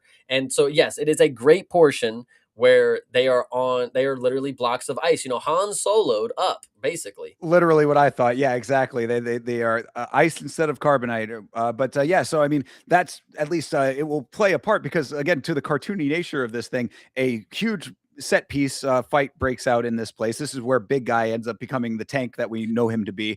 Takes a sledgehammer to the side of the head. That's another thing that got a pretty big reaction in the theater. But so they're fighting throughout all of this ice factory. The two guys, faint east, attack west, or whatever. They meet up in the middle. Finally, they fought their way into this factory, and now there's this scene of all of the fighting with the big guy, and then they're going through, and all of these things are happening. At one point, he ends up breaking the block of ice with a dude in it and just decapitating a guy Yes. inside of the block of ice. I was like, this is fucking. That's another one that I was like laughing at at like how like crazy that it all is. It's awesome. Yeah, it was definitely awesome. One thing to note is in this scene how it started. So we have the main character who walks in and he's got the guy with the overalls, whatever you want to call it, the big tank bald guy. Right. We later find is supposedly the son of the cowboy wearing hat guy, whatever. So he's fighting our protagonist, the secondary guy who came in through the back. He has got the cowboy guy on his tail with the shotgun. He's shooting him while they're fighting, and he's missing every shot. So anyway, so the two protagonists are dodging bullets for the time being. After this is where they did they knock out the big guy at this point, or this was before they knocked him out? I'm trying to think how they would have maneuvered fighting him and getting away from the shotguns, but that's just how the movie is. So eventually they drop a fucking cabinet on the cowboy hat wearing guy. He's done shooting. They end up beating up the overall guy, and our protagonist is beating him to death, and Josh Van stops him, and he's like, don't kill him, he's our last lead, blah blah blah blah blah. But then they just get the cowboy hat wearing guy, and like they leave that guy alive. It was kind of a weird portion of like, why keep him alive if you have this guy? Did they not think he was still alive? Then why not kill him? I was kind of like, it was weird right there, right? Yeah, yeah. Maybe they were doing that to the cowboy hat guy, saying that about him. I don't remember that Yeah, portion maybe. exactly because, like, yeah, you're right. Because that'll eventually be a very important point. Is that they just kind of let the bald guy. I mean, I would assume that they thought he was dead, but yeah, he's out of commission at least. So now they've got the cowboy hat guy. Either way, and that was the one time that the gun played a part. That was the one gun I was talking Oh about was the yes. shotgun. But aside from that, really, when it comes to like the fighting, not many guns involved. So yeah, so that was the only time that there really was a gun in play in a legitimate fighting capacity. They take the cowboy hat guy and now they're interrogating him. They're like electrocuting him to try to get information out of him. And eventually he finally does reveal something. He lets go the name of the snake pit, which No, was that's not what he no, what he says that really triggers him is he was like, you can keep trying to hang around, and we're gonna deal with you like that last reporter. And then he was like, what did you like? Who are you talking about? Was it her?" And he was like, "I don't know who that is, dude. I don't Oh, know yeah, who it is." yeah, yeah, And yeah, then he he shocks him again or whatever. But right. I don't remember when he said the snake pit or something. I don't think it might not have been him that said that. I'm I trying to thought it think. was, I mean, because they that's where they end up going after that, so, I mean, I would assume that that's wh he who said it. I thought it was, but either way, yeah, he we do find out that, he that obviously the reporter, the woman, was involved, in all of this, and that he was the cowboy hat guy was had something to do with her disappearance. Yeah, actually, before we move on to the next scene, going back to the part about the gun, probably the weaker point in the movie was that portion with the gun. And I think what I would say to that, and maybe they had a character who they needed him to be older. They can't have him do the kung fu kind of stuff. So let's give him a gun and let's just figure out how to make the other guys work around it is maybe my thought process to what was happening there. But yet Either that or just variety. Eh, yeah. I mean, I guess, but I don't know. It was definitely not the. But either way, getting back to yes, they're torturing the cowboy hat wearing guy, and after he gives up the information, they let him leave because he walks out and he's all getting dressed and he's staggering about, and then he gets a fucking arrow through his leg. And then this is where we get to see our guy with the bow and arrow from the beginning, who we really don't know who he is, and then we get to see the new big boss guy, clearly the bigger boss than who this guy is, and he's a young guy, very speaks good English. By the way, this is a thing about this character is he speaks English. We've seen him actually just a couple different points before in the movie with his wife who's pregnant. She was, whatever you want to say. He's here. He shot our cowboy hat wearing guy in the leg. He didn't do it. He had his goon do it. Excuse me. And now he's about to drop some bars on him. So go ahead. Yeah, this guy, like you said, we see him at select points earlier on, just kind of teasing this character a little bit, but he's a very prim and proper kind of guy. One of these bad guys that's like the overlord bad guy. He's not like the dirty work guy at this point, anyway. He lets We the underlings do that. Yeah, and we find out he is the son-in-law to the police chief. The daughter is the daughter of the police chief is the woman that he's having a child with. Is kind of how this interconnects.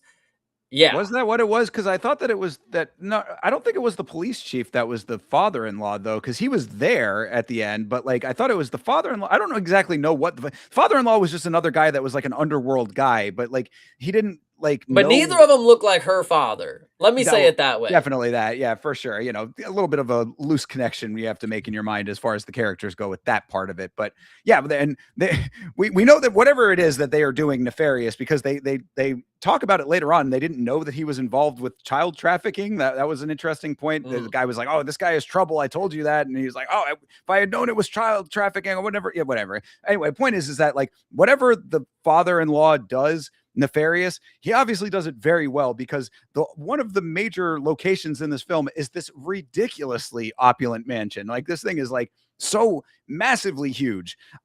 Quite a location for this family to be living in.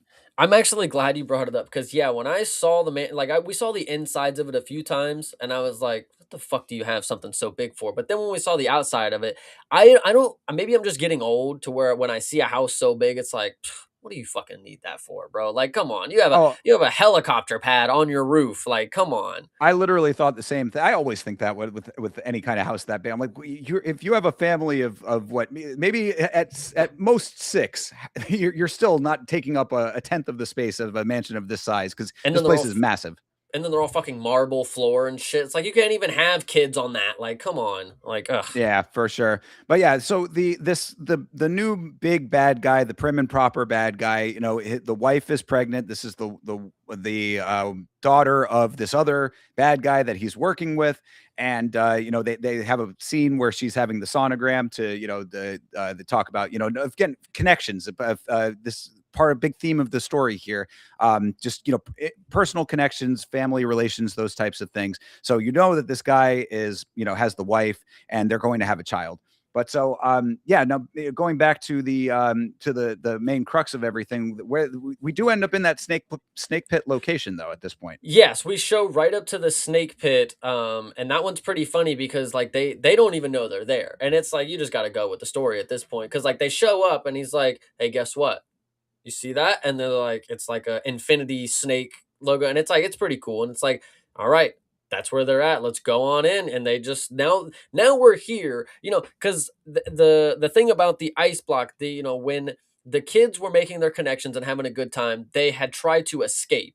So you find out with the sonogram thing, I believe, is when you find out actually is they had moved the kids after there was an incident where the kids tried to escape. So we moved them to the snake pit. Right. And this is now we arrive at the snake pit. We have our two main characters, and they're ready to go in there. And they look in the door and they're like, we're gonna find another way in. So they go in through the back way. And I think they might even drop the same line, feign east, attack west, and they just go in and like they're ready to start whooping ass. Yeah, Um, exactly. And this is, so as you said, they bounce the kids from one place to the other because these kids are that's the value to this organization. So, they're protecting their investment, so to speak, these kidnapped children. And so, we're seeing the kids trying to kind of like have their own play on all of this. The daughter, again, the daughter has agency in this film. So she's like, if we stay here, we're definitely doomed. She's trying to figure out ways to escape. The other kids are like, this is going to be a problem. Why are you trying to do this? Whatever. She's like, nah, I mean, I have to do something. I can't just not do anything, which I was like, again, I like this for this character. She's got drive to self-preservation and all this, and to also help her new friends here. Essentially, she's becoming bonded with these other children through the course of this very traumatic incident. So she's trying to do that. And eventually, as the protagonist, the secondary protagonist, and our mute Chinese guy go work their way into this building, she ends up taking the faceplate off of a breaker box and yep. uses that as her own weapon. This is one thing about this film. I was thoroughly expecting there to be more child foo. I thought that there were going to be more Yeah. kids doing more actual martial arts themselves. Not as much of that as I was expecting based on the way that the story was leading up to that potentially being the case. But still, I thought that for what they utilized the children for in an action capacity, I thought it was pretty decent. So she takes that faceplate, she cuts one of the guys as he's coming in, and she basically allows the opening to get all of them out. So now the kids are out in the open. We've got our two protagonists coming in to try to save them, right? That's where we're at Yes. this point. Yes, so there's a crucial point to make here. So before they go in, and I forgot to say, this is on the protagonist side. Obviously, the kids are escaping. They are now running about right before our protagonists go in there and start the other end of the operation here. We have the kids running forward and they're them meeting them in the middle. We start a live stream. Josh Van puts a live stream in his pocket and he's like, "Listen, these kids are being held here. I'm going to show you guys everything. It's corrupt. You guys got to help us. Please do something." He puts the camera in there and then he's recording our mute character while he walks through and beats the hell out of people. And this is where only our main kid protagonist, she is able to get far enough away from the captors that she can make it to her father. We are Right. actually at the point where she gets to safety. Her father's there, they're hugging, they're having a good time, but all the other kids are captive and she doesn't want to leave them behind. But this is where, and I thought this was a really good point. Josh Van stops and he's like, "You're good. You're good. You and your dad go home. You made it to safety. This is me. I started this. I'm going to finish it. Go on, and I'll meet you on the other side." And I really like that part right there. Oh yeah, absolutely. No, I thought that was great. And then we'll talk about what ends up happening thereafter to kind of bring everybody back into the fold. But the other part of what I wanted to mention with the live stream element of it, this dude, if he's not a great actual reporter, if he's just thrust into this reporter role, he somehow has a massive social media following because everybody finds out about this live stream. It gets a lot of publicity. People are watching it all over the world, kind of thing, whatever. It's getting a lot of eyes on it. So people are recognizing this location and they're all kind of gathering around it. In addition to that, the police become aware of this. So you have the police all congregating at this location, as well as a large amount of the public. And crucial to this point as well is that the police chief, who we find out is in on the operation, says, "Stand down. You guys are not going in there. We're got to let it play out," or whatever. He's trying to obstruct these police from doing anything about it. So you've got all these people out there being like, "Why are the police not helping?" Police are standing out there just basically doing crowd control. And you've got the main guy and the secondary guy in there trying to save these kids. That brings us to the point that you had mentioned where, the Chinese mute and the daughter end up leaving, but they kind of take a moment to themselves and realize, like, again, connection, human connection element of it. The protagonist, the secondary protagonist, and the main character, the Chinese mute, have formed a bond. They have a common compassion for what's been going on here, and the daughter has formed a bond with the kid who set her up. So, Yeah. like, they know that they can't just leave. It would have been the easy way out for them to just walk away from this whole situation, but they have honor. They cannot do that. They cannot allow themselves to do that, knowing that other people are still in danger.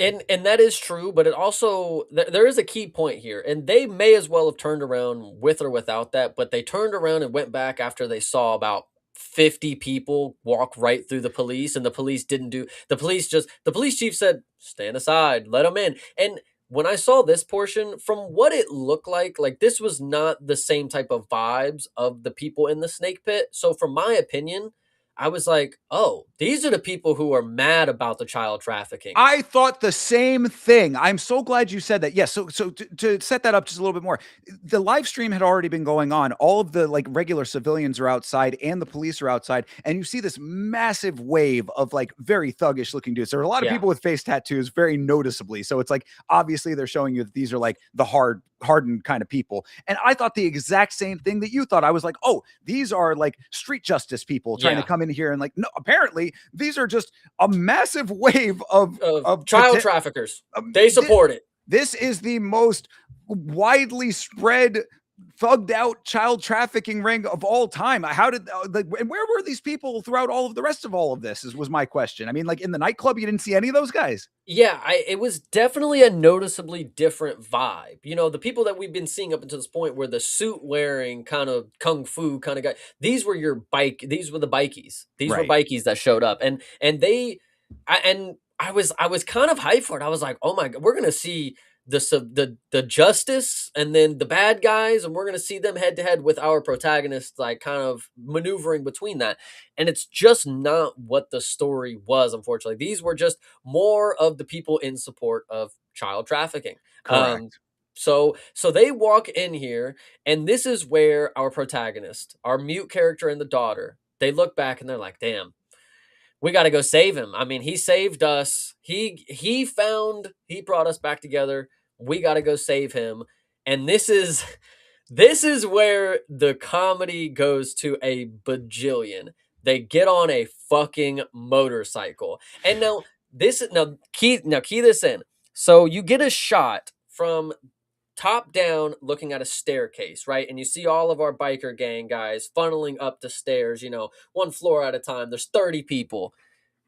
They appear on the top floor with this motorcycle. How'd they Yeah. get up the stairs? I mean, well, did they go all the way up? I didn't even remember that They part. were on the top. They were on the top with Josh Van. I mean, yeah, it's true because the amount of people. I mean, like where you cannot overstate how like many people they were. Like all of the gangster guys. So I mean, like there was one point where they drove Yeah, you get the through a first person corridor. point of view of the motorcycle just Love it. mowing people. Oh, and it was so goofy, but for this movie, it actually worked out well. And like, you're not supposed to wonder how it fucking works. You're supposed to be like, "Oh yeah, he picks her up and she dodges the weapon, and then he puts her down and she ducks."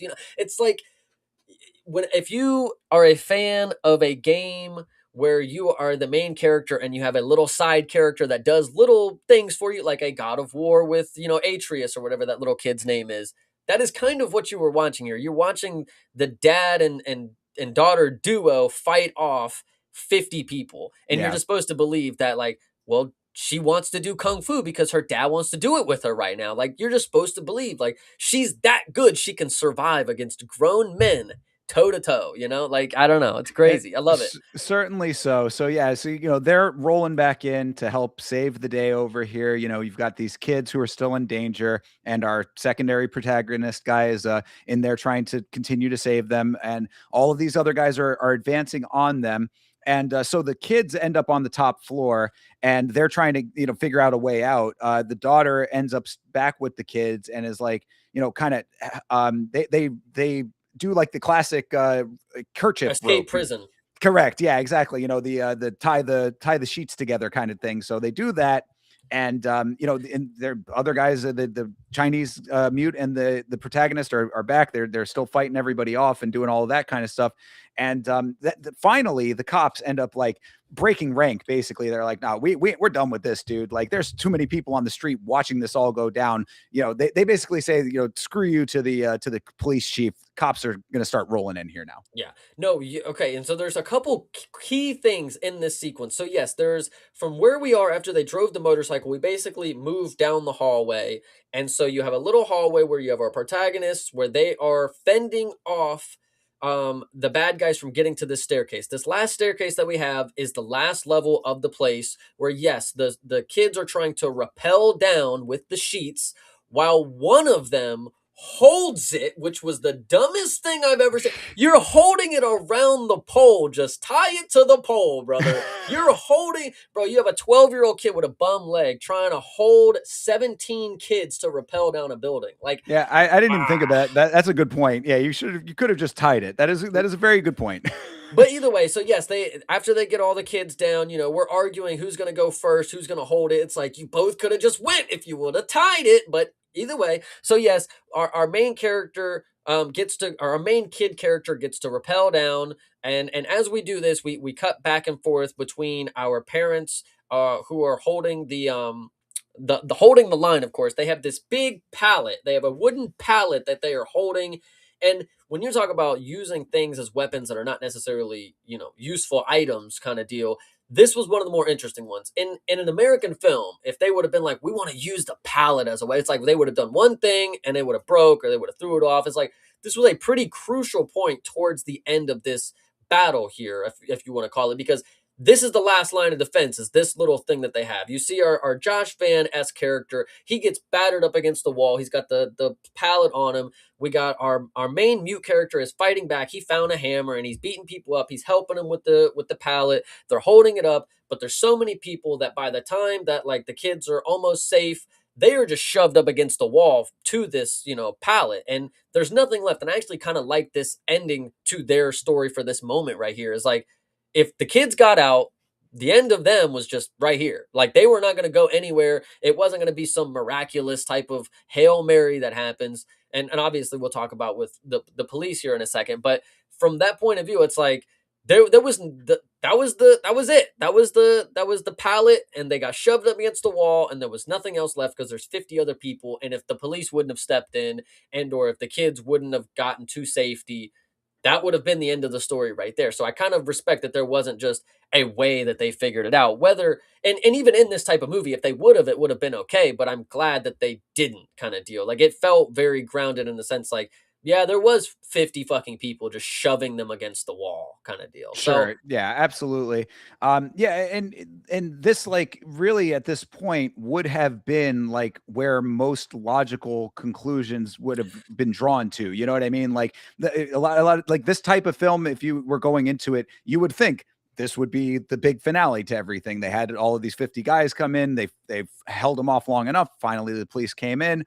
The police woman. This is where I definitely screwed up by saying there was only one gun because come on now. police woman hits one of the most ridiculous shots of all time. Yeah. Yeah, she's on the ground. They're 50 feet in the air, or 50 stories in the air. This one of the bad guys is going for the daughter. She's finally going to be making her, making No, it's the her. bum leg kid. Oh, yeah, yeah, right. You're right about that. Yeah, he's going for the kid with the bum leg, and because she'd already gone over. We thought she was about to fall to Yeah, her doom, but she was repelling from the sheets and the sheets ripped, of course, because that's how cliche this movie is. But as she's falling in slow motion, the community comes together. Yeah, they have that thing ready. Like they could have caught every single kid with that. Like what are we talking about here? But yeah, so for they sure. caught her with the tarp. They laid her down. She looks up and she's like, "I'm having a good time." And then the bad guy grabs the kid with the bum leg.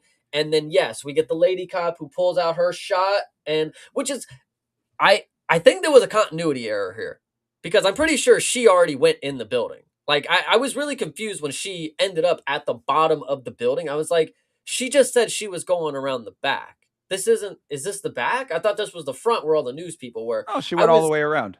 okay, okay, yeah, I don't. she did a whole revolt. Yeah, no, but yeah, so she comes in, She saves the day. She shoots that guy in the head. The kid doesn't fall off the roof as a grown man was holding him that just went lifeless. Doesn't fall off the roof.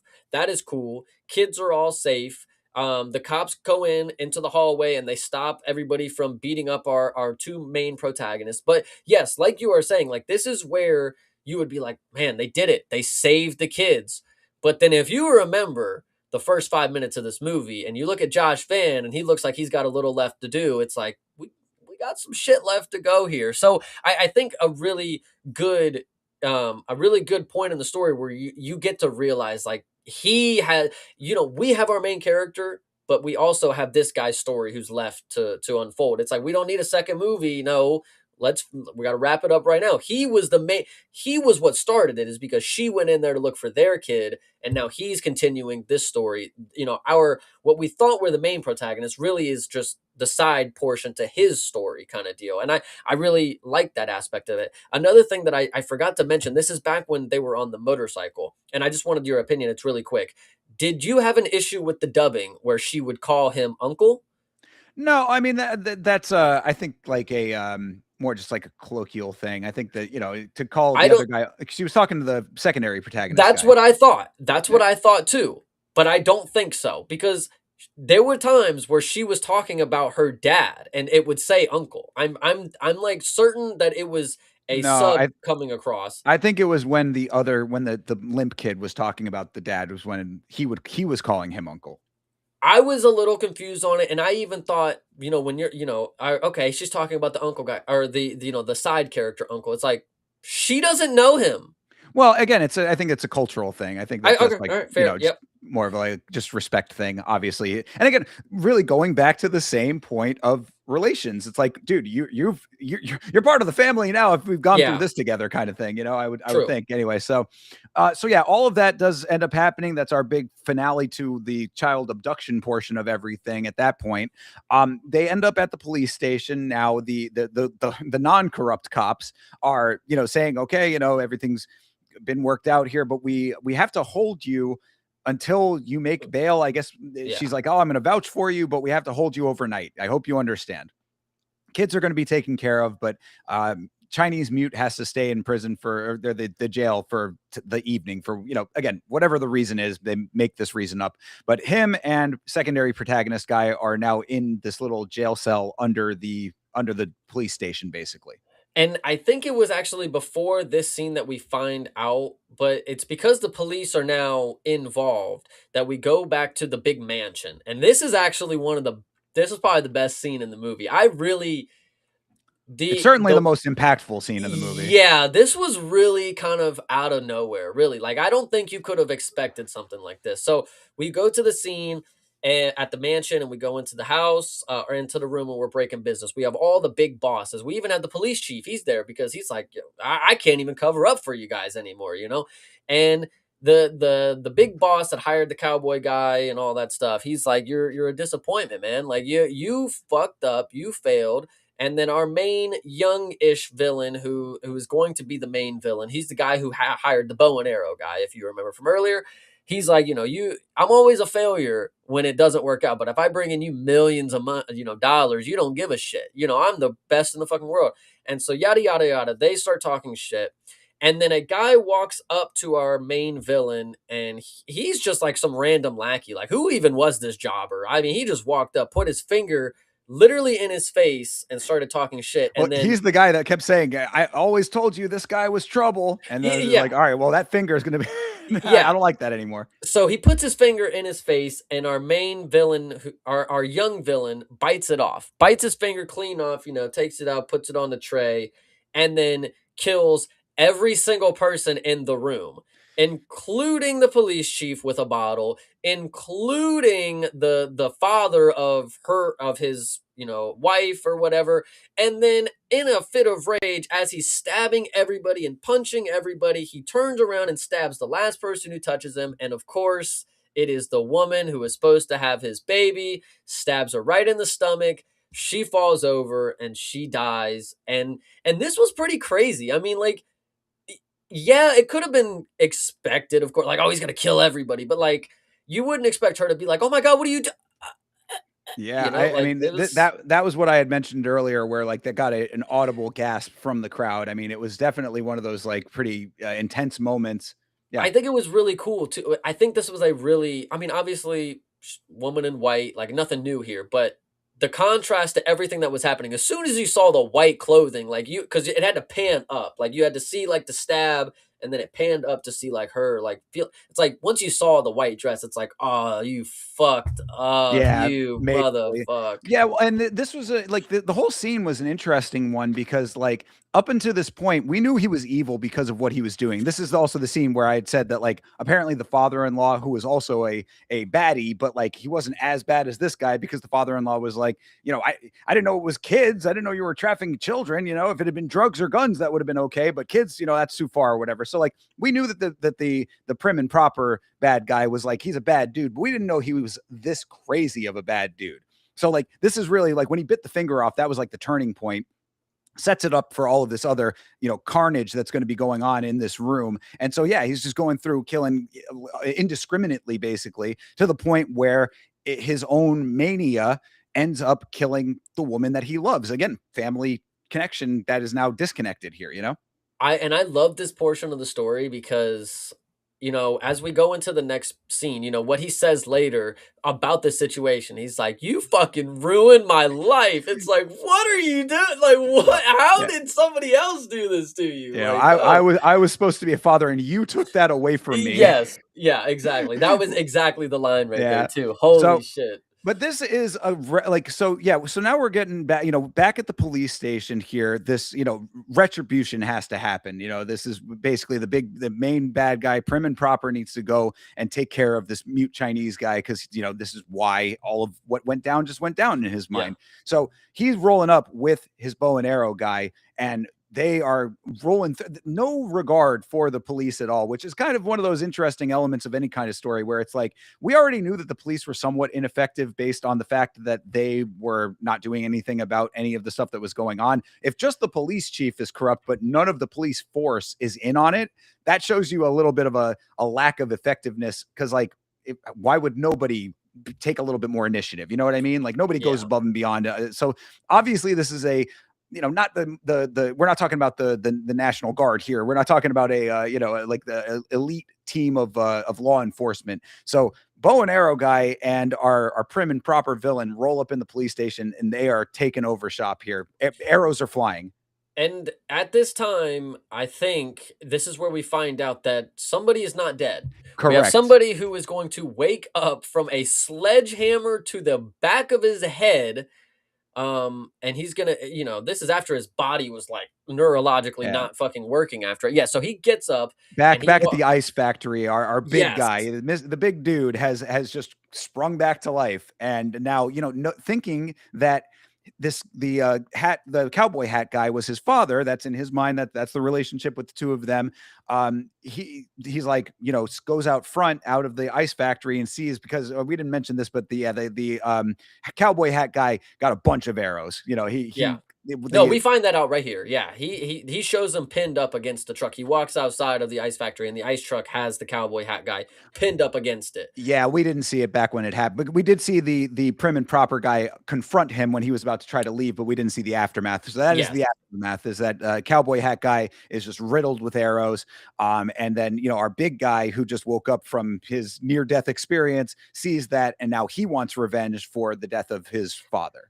And what's actually kind of funny is this is where I thought we were gonna get, this is the sequel part right here, because they pan down to the cowboy hat, and and it's like, oh, you like, he's gonna be the guy that puts it on, obviously. But he obviously comes back quicker than a second movie. So we get to this next scene. We're at the police station. We got the bow and arrow guy just going ham, killing every single person. He fucking he killed the breaker and everything. He has control of everything in this police station. And at this time, we have our two protagonists in the basement, in the one cell in this fucking police station is what it looks like. Yeah. And very coincidentally, when the police guy who was watching them ran out, he dropped his keys right within arms, well, not right within arm's reach, because they're able to pry the bars far enough to be able to reach through and grab them, which was great. So yes, so by the time the bow and arrow guy is done eviscerating the entire police staff, which does include the main ones, the main one that did not speak English originally, and then the lady cop who actually ended up doing something, the sergeant, she gets just fucked over as well. She gets like a rod stuck in her neck, not by bow and arrow guy actually. Well, It's by the suit th guy. that is a question that I have because, and we'll talk about it at the very, very end here, but Yes. so anyway, okay, but yeah, so the implication though is that everybody in the police station is getting just worked over. These arrows are flying. She does get the steel rod. So yeah, these guys are working their way through. Kids are having to scatter the two of them because you know that like that now they're the target of these guys coming in, and obviously that this is why they're there. But then also big guy comes in, and now it's this whole dynamic of basically like a multi-man fight between a bunch of these people. Yeah, absolutely. And there are some interesting things that go on here because the fight splits off into a lot of different sections. So you have bow and arrow guy versus our Josh Van character for a big portion of this last final fight scene. And then you have our mute character and then the suit wearing guy. They have a big portion of a fight scene, but then they also interchange and swap together. And then you have the big guy who also jumps in here, so you kind of have five people fighting each other on one side of the screen. And there was one portion that was really funny. We haven't talked much about the camera things that they've done or the production things, but when all five of them had their standoff, and you get the shing shing shing shing shing, and it's like all of their eyes across the screen. It was like out of a comic book, and it was kind of fucking awesome. Pretty cool, yeah. But it also, I think, served a purpose to let you know these are your key players in this portion of the fighting. Because this, what I had said earlier during the spoiler-free portion, this is the part of the film that got a little bit bogged down for me. Just a little bit. It wasn't so bad that I was like, man, I'm not enjoying this because I still was enjoying it. But like, it's a lot of fighting and it's very prolonged. It's a, you Mhm. know, I mean, it's going over here. It's this guy fighting this guy. It's this, boom, boom. Like I said, it's all over the place with these five. Like you said, with the thing with the comic book is like to set up that like these are your players for this portion of the film. So like I was okay with that being the setup for everything, but they did let it draw out for a prolonged amount of time. This is your finale essentially to the film, basically. I mean, like as far as like the action goes. So I do understand that you want a big set piece to end it all up with, but like it just I think that they might have been able to trim just a little bit to make it a little bit more satisfying. But again, minor nitpick in the big picture. But these are the circumstances here. So you like you said, it breaks off. You've got the bow and arrow guy and the secondary protagonist guy, Josh Van you're calling him. You know, that's where we find out that bow and arrow guy did take out the wife, Yeah. the lady reporter. Yeah, so there's three main finale portions to this last final fight. So Right. yeah, so you have the bow and arrow guy and our Josh Van look-alike. They have a very prolonged fight scene on the bottom area. So there's like an elevated portion, and then there's the floor. You know, they're front and center on the floor, fighting with tables, ladders. There's knives, you know, and Josh Van eventually, you know, he's losing. He's clearly losing, and he sees the ring. You know, he rips off the bracelet that the bow and arrow guy has, and he sees the ring on it. And you know, in his mind, you know, he's fulfilled. I found her. You know, my journey's over. So we're Well, gonna go because ahead yeah, and the ring is the wife's ring, so it's like you yes, know yes. Excuse yeah me. he's showing that you know and they talk about it at a point there too, you know, like him and the bow and arrow guy, like he confirms that yeah, you know, he ended up being the one that did her in. So yeah, he's you know this whole point of this character story is to find his wife. So this is as good as that's going to get, unfortunately for him. So you know they're fighting, they're doing their thing. They eventually take each other out, but that's only Mhm. one of the three major conclusions here. So yeah, they're going on further. You've got prim and Well, proper villain. Yeah, go ahead. Well, yeah, well, there's actually a key thing to note. I think what's key to note about Josh Van's death is that, in a way, you know, because he is on top as this is happening. He is getting stabbed in the stomach, and you know, and in his mind, you know, he sees he's got the ring. You know, he knows exactly what happened, so he stabs himself. Like he does it more. He does himself in. You know, he does the honorable thing. Like I'm gonna, you know, I'm gonna put myself out of this. I'm gonna go be with my wife, you know, kid or whatever. But then he ends up biting the neck of our bow and arrow guy, which is, you know, he bites the jugular, you know, so you would assume he's going to die as well there, even though with all the other things that we've seen in this movie, people come from, the bite to the neck would not be the one that would do it, in my opinion. but you would assume that they died there together. And then you go to the upper deck where you have the big tank guy, and you have our prim and proper, and our mute character. They're fighting. The mute character actually gets thrown to the side and hits his head, which is a big. It's not a big thing. It was a thing that was left uncovered. Earlier in the movie, the daughter said, "Oh, something about your head injury." She said something about your True. your your old head injury, and so when he hits his head, you get like a noise that would make you think like, "Oh, this is like that's the head injury." He knocked his head out, whatever you want to say.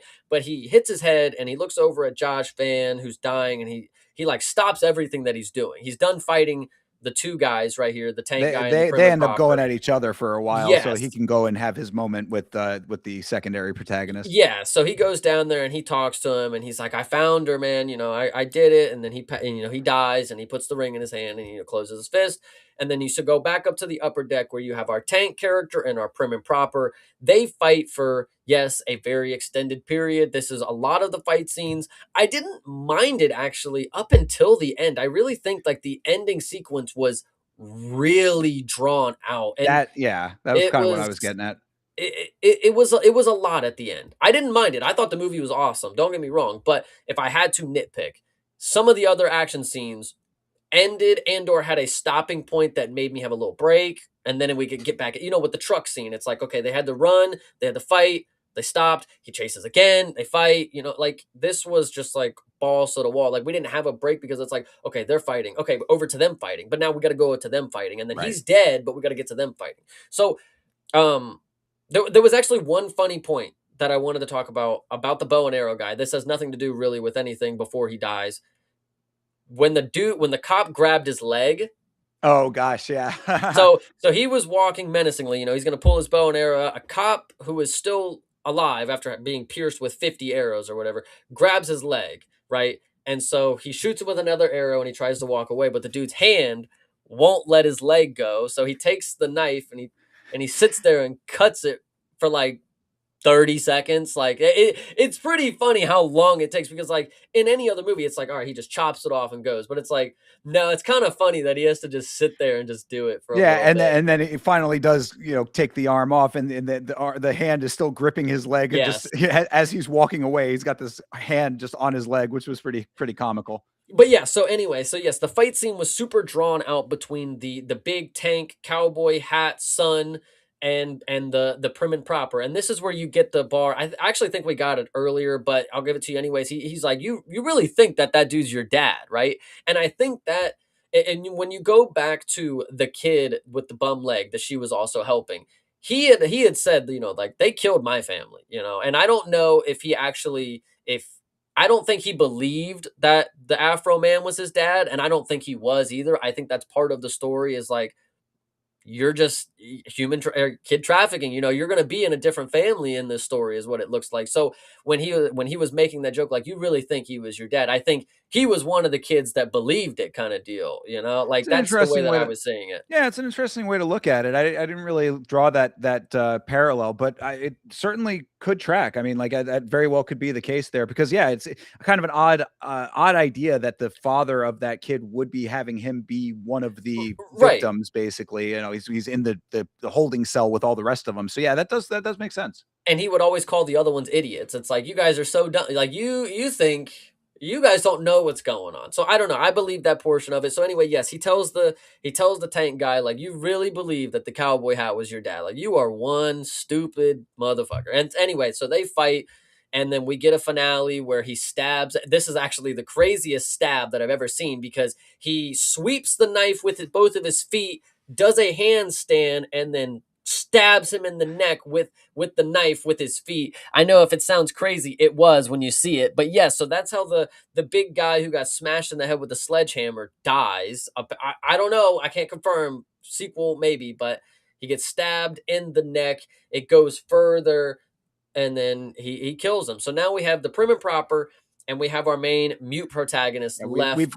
yeah, we've shaved down all of the rest. We've basically whittled our way down from all of this fighting to now our mute Chinese guy and our prim and proper guy, the last men standing over here, basically. So we're gonna eventually now have the final showdown between these two. Yes, and so if you recall, we have our prim and proper. He's up on the upper level, and then down with Josh Van looking at the his remains or whatever. We have our mute character. Then we have the kids who are still in the police station. We didn't make point earlier, but the main girl character got an arrow in her leg for trying to run True. earlier, and so she still has the arrow in her leg at this point, and she's hobbling around this police station with the kid who also is hobbling around, and so the prim and proper sees them, and he doesn't care about the mute guy anymore. He's going to go after the kids. I'm evil. Why would I not? So he goes, walks towards them, doesn't run. This is another evil thing. I don't know if you guys knew what evil people do. They walk, they don't run. He walks menacingly over to the kids. Our mute character then tackles him out of a window. I believe that's how that one goes. Yeah, they both go out. They go out the window down and they land on the bikes. This is when the bike Yes. fighting ends up happening. This was certainly not my favorite portion. Well, this is Um, what I was kind of where I was saying, like, if they had just cut down this last portion just a little bit, it really could have been like, kind of perfect. And the thing was too, I mean, and we'll get back to the story in just a second, but the thing was too, is that like it didn't need, like, it wasn't trying to fill any kind of runtime. It was a long enough movie if you had this extra, because, like, again, logical conclusion would have just been the kids get rescued, everything's over. But if you want to have this extra portion, not a problem. I mean, especially with the killing of the wife, that ends up adding this whole extra layer to it. Now we know how psychopathic this prim and proper guy is. All of these things are all fine, but within that context, you don't need all, like, if you'd taken down this portion of the film just by like maybe 5 to 7 minutes, it would have been like, streamlined to the point of being still very satisfying and accomplishing everything that you wanted it to do.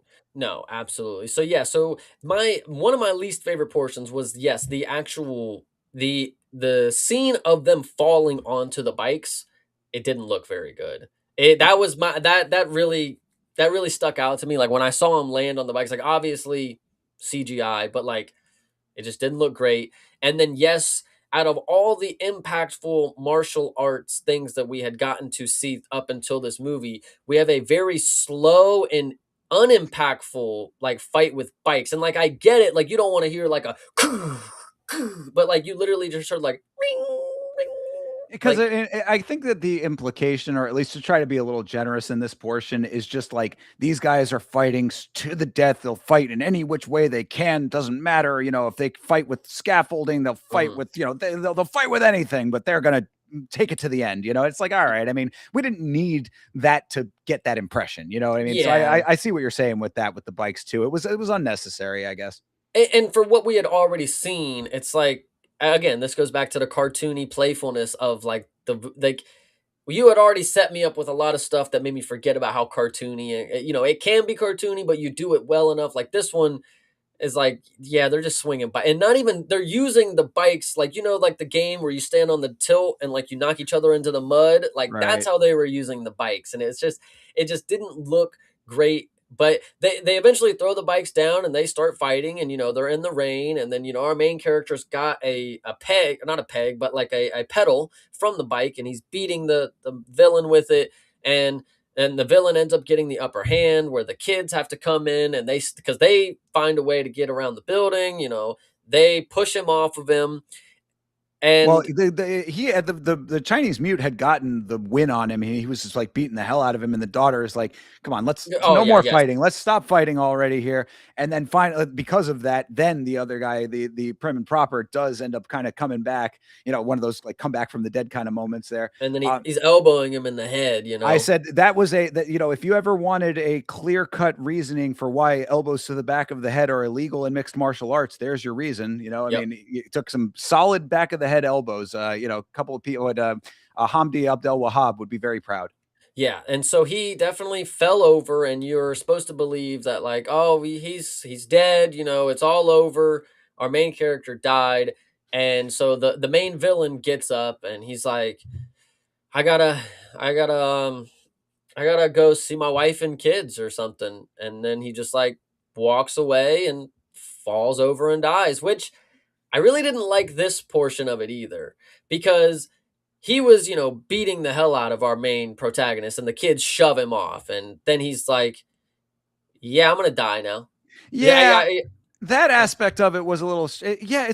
I mean, I think that one of the problems with any movie that builds up in this way is how do you do it in a satisfying conclusion? So, like, I think they were trying to maybe subvert some of the expectations of like what you would normally expect with like an over the top like explosion or something like that. So, I mean, it was certainly different in that way, but yeah, it was a little bit strange after everything that they had went through. I guess it was just kind of like he was so exhausted that like it is just like I'm done. It's like the conclusion, but like I could see it being a little less than satisfying. It just I don't think it matched up correctly for what the death was supposed to be. Like, it seemed like he lost all of his memories. Like, like he was just like, I don't remember anything anymore. And it's like, oh, that's a weird way to take it. Oh, he's dead. Oh, he that was his reaction to dying. Like Yeah, it he was was just like delirious, I guess, toward at the end there. But like again, if he had already won the fight, then it was like why? I don't know. yeah, There yeah. there are a couple of things about that didn't really again this whole little ending portion of the film has a couple of questions that were like kind of or questionable elements to it. So this is definitely one of them. But for whatever reason, he's the main villain is in that delirious state, and he kind of like looks up to the sky and spits up blood, and he's dead now. And so the daughter thinks that her dad is dead, that our deaf or our excuse me, our mute Chinese guy, is also dead, and she's crying about it, and it's very emotional. And then you fade to black, and he's just back. It's one of Yep. those types of things. I mean, like that another thing that was like, I mean, and granted, it's like, 1 month later. So, okay, yeah, he didn't actually die. You kind of expected it in a movie. It is a movie. So maybe that's not to be unexpected, but like it was just one of those kind of like fake outs where fades to black and he's just back and he's completely fine now after a month. Yep, and after a month, they're finally doing the funeral for our Josh Van character. They're laying to rest him and his wife, of course. They have both of the rings and they're tying them off on a little card or whatever, and then they're dumping the ashes out for our Josh Van character. They're at like the pier. They're out at Yes, the water. and this is where you get an interesting thing because I'm was that the lady cop at the end? That was what I was getting at earlier, where I was saying, when she gets stabbed with the rod or whatever, I was like, we all thought that she was dead. She did have her arm in a sling. Yeah, so I don't know. Is that a sling? I I don't got know. to assume that it was, but I guess maybe because she was in the police outfit in there and then not in a police outfit, her hair might have been different at that point. Like it was hard to tell if that was her or not. But we did see the secondary protagonist, Josh Van guy, like they showed him again, like him In full like clothes, in full, just yeah, like because it's showing. I mean, portraying that like obviously his spirit or something like yeah, the that. last we would have seen of him is that's what he looked like. Exactly, and yeah, I found her. He's being laid to rest. His soul can carry on in the afterlife, or whatever the implication of that is. But it was weird with the woman being there because like it sort of threw that off a little bit, where it's like she's real, right? I mean, she was Yeah. standing next to him, so I got to assume that she is actually there. She has her arm in a sling. I got to assume that that was her, but it was a little hard to tell just off of like they should have given her some kind of like distinguishing features. Like she should have had like a mole or something, or like wore her hair in a very distinct way or something. I definitely agree with you. Yeah, at the end, I was pretty confused because I mean, she looked like she got dead to me when we were in the police station. I mean, she got stabbed and then she got like roundhouse kicked, but she went flying across the room. I mean, I don't know, but yeah. So she shows up at the pier, and that's where I was also confused because we did get that one shot of our secondary guy walking away. He like walked away, off into the sunset, whatever you want to say. So I was like, is she good? Like, I mean, maybe does her ghost have a sling? Like, what is the problem? But I Yeah, don't know. because she's also in all white too, so it's like, Yeah, it does kinda have that ethereal sort of feel to it. So, yeah, again, I mean, like, I think that if you just say that that's what it is in your mind, be like, "Okay, it was the police lady. She's there. She somehow survived too." If this guy survived, I mean, if our Chinese mute survived all of what he went through, it's not unreasonable in this world to say that she would also have survived. So just go with that as well. The fact that he's alive and she's alive, whatever, just go with all of that. The soul is laid to rest of his friend, the secondary protagonist, Josh Fan guy. He's off, into the sunset, and that's basically the. I mean, satisfying. It's that is the conclusion of everything. It's bittersweet, I guess, is what you could call it. yeah. I mean that certainly is That certainly is a word for it. This movie was And then, well, listen, and then finally, him and the daughter sit down there, and she's like, "Can you tell me your actual story now?" And he goes, and he's going to start telling her the story of how he met her mother, and then that's where we actually end the film, which I thought that was a fine way to end it based on their relationship. I thought he was actually gonna talk at the end. I thought that's what they were gonna do. "Fi Can you tell me your story finally?" "Ah, yes." Yeah, Like, I thought he was about to do that, you know? that actually wouldn't have been a bad thing to do at that point. That kind of would have been like a kind of a fun way to end it. But he stays mute. One last thing, that we didn't bring up because it's completely irrelevant. The character not having a name is fine, but you do find out, he writes it to Josh Van's character 'cause they show a little scene. Actually, I think they show it at the end there when it's like the funeral scene because he's like they cut to them in the jail cell and he's like, I've been doing this with you for a little bit and I don't even know your name. And so he gets up and he goes sits next to him and he writes his name in water, like in the dirt or whatever. And his name is I think it's a Wang Wei. Yeah, So they called him Mr. Wang at some point, I think at the police station earlier, but it was like, yeah, his name was again. It's not like something that is brought up throughout the film, so it is like kind of the man with no name sort of yeah. situation. Yeah, no, and so I there was just a lot of interesting stuff going on here. And the ending, man, I feel like there was a lot of places that they could have ended it and they could have maybe figured something out. When the five of them were fighting, you probably could have killed off the prim and proper guy. If he was gonna die just up and falling out after a battle, you could have had our mute guy just down there with Josh Van and he sees the two dudes fight and they best each other kind of deal. So I don't know. This movie there was just too much going on, but there was so much fun. I just really enjoyed a lot of it. Yeah, that definitely. I mean, the criticisms of the pacing at the end are kind of the most major ones that I have, but like it was never to the point where I was like, man, I'm not enjoying this. Like I really like throughout all of it, even when I thought it was dragging a little bit in some of the fight sequences, it doesn't take much with cool fighting to make me happy. So like I was pretty satisfied throughout all of this, even with those criticisms. So that being said, I mean, I guess that we have come to that point, Chase. What would you rate The Furious as a film?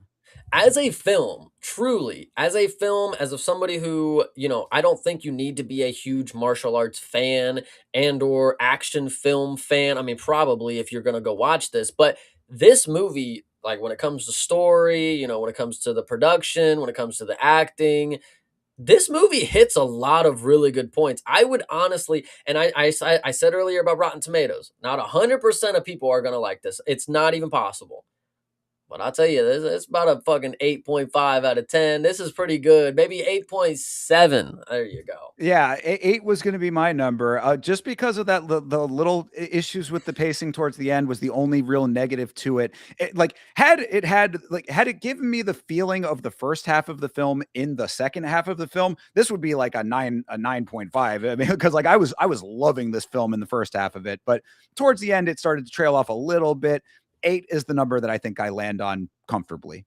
I don't know what would make it a 10 for me, but I can tell you what would make it a 9. So there was two specific parts that I can tell you that they chose to be unique and stylize the movie. So obviously at the end with the five people and they had their eyes locked in, I I kind of liked it. It was something different to the movie. It takes you out of it, but it's like you get locked right back into it. Like there was another portion, and this was right at the beginning. And I wish the director would have taken more opportunities to showcase some of these different ideas that they had. Because at the beginning, where it's showing you like the corridor where our main character, or not the main character, but the woman is going to be fighting at the beginning. There's a shot where the room just tilts like with the Oh camera. And it's yeah, like we could have done that more throughout the film. Every time we went to that location, we could have seen it tilt. I thought some of the nightclub scenes, they were really well done. I thought, you were talking about the sticker that says like serve and protect or whatever. There was another one at the end with the prim and proper where he had his like the nightclub symbol or whatever, and he gets like thrown through it. And I was like, it's unique things that like when you watch it a second time, it's like, oh, he gets thrown through his own, like, oh, he got his, yeah. kind of deal. There were definitely little details in there that were good for the world building and good for like that secondary kind of deeper analysis as Yeah, well. So yeah, I agree with that absolutely. Yeah, I was teetering on like it's like you said like 8.5 to 7 or whatever. I was teetering more of like 8.3 three as like, you know what I mean? Like, cause I don't want to give it like, I feel like an eight is like too low for it. But like, if we do eight and eight and a halfs or whatever, like, I mean, like I would be closer to an eight and a half than anything lower than an eight for sure. Like I think that there was enough there. I really liked the emotional elements to it. Like I think a story like this, if you have it rooted with some human connection elements, it really makes it more of a full film. It did that very well. So yeah, I was very satisfied with with this as a film. I enjoyed it very much. I'm actually I'll give it a 9. I'll give it a 9. And I'll Nice. actually stand on that because what would a 10 film be right now? I don't know. I haven't seen one. I haven't said this is a 10 film. This is as close to a 10 as I would say we have seen for MMA on film. Like this movie, we talked about with KO. I mean, there was a lot of different things going on with there, but I don't think I enjoyed that as much as what I had here. Like, obviously, theater experience is a lot different than what you get on Netflix, but this right here, I think is a 9. And I really enjoy the cartoony aspect. Bro, they had literal ice blocks of humans and they knocked the head off of one of them. Yeah, I mean, there it's like things like that that really did stick. I mean, you're making me kind of want to give it more of an 8.5 myself here. I mean, I think that it's definitely within that range, eight to eight Mm. and a half for me. Again, it's like if they just had trimmed down that last little portion of it, this could have been a 9 for me too. Like I said, if go from that first after I saw the car, the truck sequence at the beginning, I was like, if this movie stays this good, I'm going to. This is like an instant classic. You know what I mean? Like this is like a modern classic for real. And the last thing, I know I talked about the trailer earlier, but just going back to that initial scene, if the trailer, like the trailer scene that we got for that first initial run chase kind of deal, that was good enough. But the fact that they made it 7 times better, like they really did cook when it came to this one. I'm really happy that again, when we went and saw Beast and maybe even Smashing Machine, I feel like we might have even seen the trailer for this way back long ago, but when we saw the trailer, we both said that looks fucking sick. And we also said, "Did you see that octagon? We got to watch an MMA on film." I'm really glad that we got to break, the confines of what, kind of get the gray area of what a mixed martial arts film is because guys, what is kung fu? Martial arts. What do they do in kung fu? They mix in a lot of fucking shit, man. Like, I mean, I was even thinking to myself here, like, out of all the martial arts, kung fu might have to be the most mixed of them all. I mean, they're doing literally everything Well, when it's here. this kind of kung fu, when it's Correct. film kung fu for sure. Well, that brings me very neatly to the next question. Then, if we're locked in, you're giving it a 9. I'll like I said, I'll stay at like an 8.3. I think that'll be Okay. that'll be where I land. But so if we're locked in on those, then how do you rate it as a mixed martial arts film? Of course, in this context, maybe a little bit is one of those things. It's a little bit of a sliding scale. But as a mixed martial arts film, what do you rate it, Chase? As a mixed martial arts film, I mean, compared to what we have seen movies about mixed martial artists, like the actual story themselves have something to do with somebody who is an ex martial artist or a current former champion, whatever you want to say. This does not have any of that. That has no accolades that they ever bring up with inside the cage. There's no inside the cage tournament. There's no championship on the line. There's not even a person that holds a goddamn belt in the fucking movie. There is just a literal scene of a cage and there is Muay Thai that happens in it. That is all that there is when it comes to mixed martial arts. So, as a mixed martial arts film, if you are looking for a film that gives you the perfect encapsulation of what mixed martial arts is at the competitive level, you are not going to get that. If you want an action movie that has martial arts, you would get that here. But as a movie about mixed martial arts, I think compared to what we have before, this does not this does not do anything towards that genre, Right, of unfortunately. course. Yeah, and again, it's tough. It's a little bit of a stretch for us even to be reviewing it Yeah. in that context, right? So yeah, I mean, I guess in that regard, if I had to go into that frame of mind, maybe it would have been nice to see a little bit more of the Muay Thai from the Muay Thai fighters. Maybe it would have been nice to see some actual representation of other martial arts that are not the cartoonish kung fu. It just within this world a little bit. Like you could have made this more of a mixed martial arts film if you wanted it to be. Obviously, that was not the aim of the producers and the director or whatever. So, it was never going to be that potentially. But like you did have a cage, you did have fighters within that cage. You had Muay Thai representation in that regard. So maybe it would have been nice to see a little bit more of that kind of thing showcased. So from that perspective, I mean, yeah, you got to maybe give it like a 5, but like if you're looking at it as a martial arts film, then knowing that it's cartoony for that style of martial arts, it's very good. So I mean, like Yeah. again, it's how you define it. So like, whatever your version of what you are looking for out of the film is what ultimately you will take away when it comes to our analysis in a mixed martial arts context. As an actual MMA film, it's really not that, so it's hard to put it into that box. So I don't know. I guess maybe like a 5 would be generous for as a mixed martial arts film. But if we're talking as a martial arts film, period, I mean, I think that this is some of the best kung fu action movie martial arts that we've seen on screen in quite some time. I mean, I would say that it's got to be in like the 9 range for that. Like if we're looking in as just as that version of it. No, absolutely. Like what I was witnessing here, like I was sitting here thinking, like, Jesus Christ, is this what people thought like when they watched Jackie Chan? Were they like, is this what they were seeing? Like That's what I'm saying. I'm totally into this style of it because uh, it's fun, guys. I hate to break it to you. Like, you may think it's stupid, and it is, but it is fun, stupid. There are plenty of bad, stupid that make you feel dumb for watching it. This doesn't make you feel dumb for watching it. Actually, there's a lot of things that, are very mature things that go on here as well, just being disguised behind a bunch of fucking random techniques in kung fu. Well, So so put a number on it though, Chase. If I'm going to give it a 5 on mixed martial arts terms, what are you doing? I'm gonna go ahead and give it a 6 because even if you could have a mixed martial arts film that we compared to this one, and it may do better for mixed martial arts competitively, when it comes to like the sport inside the octagon, but it may not be that good of a fucking movie as it is. So I would say this might just be higher on the scale just because the movie is so good itself, and it does have to do with martial arts. It may not be mixing the martial arts that you are traditionally seeing inside the octagon, but they are mixing a lot of we talked that you talked about on stream that one time. Isn't there a Peruvian martial arts where you defend a knife? Yeah, Oh that's yeah, Peruvian knife that's what fighting. they were doing. That's what they were A doing in this. Filipino. Yeah, yeah, absolutely. Yeah, no, you're sure. Right. It's funny that you mentioned that because that was literally what I was going to say. Like, yeah, I mean, you're bringing weapons into the equation and anything can be a weapon. That's certainly a mixture of things there, Yeah, isn't it? So, I mean, yeah, again, it's like these numbers that I feel like my numbers are a lot lower for this film than they should be based on how much I enjoyed this film. But again, your own interpretation as far as like what you want out of an MMA movie, if that's what you're going into it for. But I would say don't go into it thinking that it's going to be an MMA movie and you'll be fine.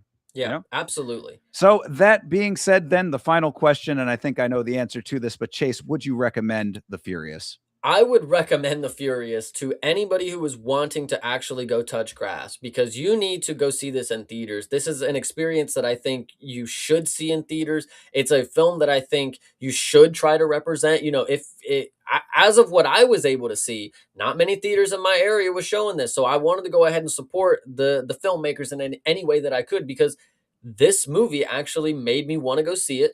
Like I said before, name the last time you saw a movie trailer that you wanted to go see. Name the last time you actually went and saw it in theater. And name the last time it was actually good. The trifecta is right here, guys. Go watch this movie in theaters. I mean, nailed it right there. Yes, I also would recommend The Furious for all of those reasons, 100%. I mean, this was such a satisfying experience overall, and really, again, that the hook of the first half of this film that draws you in. Like I would, it's very rare. It's very rare that you get all of those things, but also like that gives you that feeling of all of those things. Like, I'm sitting there and I could feel myself smiling. I'm like, oh man, this is Yes. wow. Like this is really cool. Like I'm really enjoying this right now. I'm just kind of like enthralled in what I'm seeing and stuff. Yeah, it absolutely is that. And it goes back to what I had said earlier during the spoiler free. Show the support for a film like this to show that you want more films like this. Doesn't have to be exactly this type of film, but just that I think that everybody in the film enjoying public is tired of the slop that we get on a regular basis, the sequels, the prequels, the comic books, all of the standard fare that you are kind of played out on. This is not that. This is something unique. It is fresh. It is cool. It has an emotional anchor that is that is compelling. It's got everything that you want in a movie. It is ultimately a very satisfying experience. Absolutely see this film. 100%. Yeah. No, no doubt. This was really good to see. I saw it with one other person in my theater. No gasps when we saw the uh third quarter fucking scare or whatever you want to say, but even without that, I thought the film was awesome. Well, and I'm glad you did mention that because I would have forgot. But that is one thing I will caveat all of it with. Go at least in this context with this film, do be prepared to be challenged in that way. Because I mean, there are some action movies where it might just be a bunch of explosions and some fighting or whatever, but it's not really like, it doesn't hit you that way. Like there's not like that visceral feeling that you got from some of the things that happen in this movie. So you do have to be prepared to be a little challenged by the film. But as long as you're going into it in an adult capacity, knowing that that is what's potentially going to be there or could be there, like if you're going in blind, this is not a kid's version of martial arts, I would say, or like a kid's martial arts film. This is an adult film. Yeah. But as long as you're, of the mindset to be okay with that, then yeah, I mean, there's really nothing, no barrier to wanting to watch this film. 100%. Yeah. All right. Well, then that is it. Then I mean, dude, thinking about this versus our review of Beast, which was also a day one review. Obviously, we had a lot more to say about this, and I think it shows the level of quality. Just like it compels you to want to talk about it more. That in and of itself is like a bit of an endorsement too, right? Yeah, I know. No, this So was really fun. I'm really happy we got to go ahead and go to the theater and see this. It was almost going to be disappointing if you could see it and I couldn't. So true. Glad we here worked we that are. out. Yeah, Yeah. absolutely. Glad that it all worked out the way that it did. So, all right. Well, that is about it then, people. Thank you very much for watching. Go and see the film. Let us know what you thought about the film in the comments down below. We appreciate all of your discourse regarding the movies that we talk about. Let us know what else you would like us to review on MMA on Film. We got more stuff coming out in the future. So, thank you very much for hanging out for this one with us, and we will see you in the next installment. Okay, and now the actual ending. Chase, awesome. Good time. Yes. Man, I saw that we had a pretty decent little chat going here, a couple people checking in. So thank you so much to everybody. For anybody who hung out for all of this, appreciate you guys so much. Bloomis checking in, TJF, Meat Rocket, Sarah Toby, also Sam the Dragon, who changed his name just recently. Sam, appreciate you, brother. Yeah, that looks like it's about it. So thank you guys very much for hanging out with us for this one. Anything else, Chase, that you wanted to talk about? I'm just happy we got to do this, man. I'm really excited for the next one. Too bad we didn't get to see a trailer for the next MMA on film that we're going to do, but Yeah, it's okay. we didn't talk. That's another funny thing that I didn't mention there. But like, I think during the Beast review, we talked a little bit about trailers. I don't remember if we did or not, but like, again, talks about the quality level, of each film where it's like, we didn't, we needed to get right into this film. We didn't, there were no obstructions there, but, did you at least want to talk about the trailers at all? I don't think we really had much to say. No, nothing really stood out. And like that's the point that I was making earlier. This is a trailer for a movie that stood out and we needed to talk about it. And we said we are going to see that. Nothing's done that yet. The Nothing's done only it. one that I thought was interesting, and we talked about this a little in the Discord. I thought that the Fall 2 trailer was very. Is there a Fall 1? Did I not see Yes. there? You know this movie? It is just called Fall. Yes. Yeah, and is it It's basically the same thing? I from I have not seen it. All Okay. that I know it is two people on top of a radio tower and Ah, like the ladder breaks or whatever. So the whole movie okay. is just looking down and not looking down. Gotcha. Yeah. Yeah, but there's like a twist to it. There's a Yeah. twist to it. So I Okay. I think I don't know. I don't know. But yeah, So so maybe. Fall 2 did not look great to me. But Fall 2 obviously is a shitty title anyways, but it's fine. Well, I mean, I guess maybe it's like an anthology series about people being stuck in places where they could potentially fall. You're not wrong. You're not wrong. That's probably what What it is. I look, I guess maybe I mean, I don't really have a tremendous fear of heights, but I thought that the trailer itself was pretty effective. I liked it. I thought it certainly was like compelling the way that they were presenting, the precarious nature of these people being on the side of a mountain, potentially falling to their death. Mhm. So I don't know. I thought that one was pretty good. Obviously, the Odyssey trailers have been running on every film, so we talked a little bit about that off stream. Do you have more of an opinion about that film besides what we talked about? I'm excited to see it. It kind of gives me vibes like Clash of the Titans kind of deal. Obviously, we don't have gods or anything, but like that's kind of the vibe that I was getting from it. I kind of like the scale. Little Cyclops look cool, little traditional Cyclops. I kind of like that kind of looking guy. So And then I said, what I was telling you before, with the level of cast that they have, and then the budget that is also tied to it. I mean, it better be good. I mean, it better be good. Let me say that. So yeah, I'm excited to see. I don't know if I'll go see it in theaters because I'm only seeing things in theaters that we talk about on the podcast. But if it came out and it's not 4.5 hours long or something, yeah, I'll fucking watch it maybe. Yeah, I would say I'm in the same boat with that. I think that they've been really saturating us with the trailers for it and like trying to bring a lot of hype to it. You know, it's a Christopher Nolan film, obviously that brings its own level of involvement and interest. But I'm like, I think it's gotten to the point where just we need to just see it already instead of seeing it in bits and pieces in trailers. But that would really be my only note from this viewing of the trailer that we saw in this time. Yeah, 100%. Yeah, I can't think of anything else that I saw that was Yeah, really remotely good. there was that one that Bloomis had posted in the Discord that looked okay. That like monster movie with it's like another I think Disclosure Korean. Day? No, not Disclosure Day. Oh, It's a Korean one. I don't know. Did you not get this trailer? It was the no, I one didn't see it. he posted it in the Discord a while back, but it's like it looks maybe like almost post-apocalyptic or like after an invasion of some sort, and it's just like monsters running around. It didn't look all that interesting to me, but I just remember it from him posting the trailer. But yeah, I was just going back to see if there were any other trailers that I had mentioned that I saw that were like anything even worth like talking about. Oh, I mean, I guess we talked a little bit about the John Malkovich and Sam Rockwell movie. Eh. Yeah, that's not necessarily my type of movie, but some people like Sam Rockwell's performances. John Malkovich, he's been around for a while. I'm sure whoever's cup of tea it is, I'm sure that movie's fine. But looks a little too, like I don't know, like if you ever watched the movie or if you ever heard the movie, I think it was called The Press or something like that. It came out in like 2018 and it had like fucking Tom Hanks and shit in it.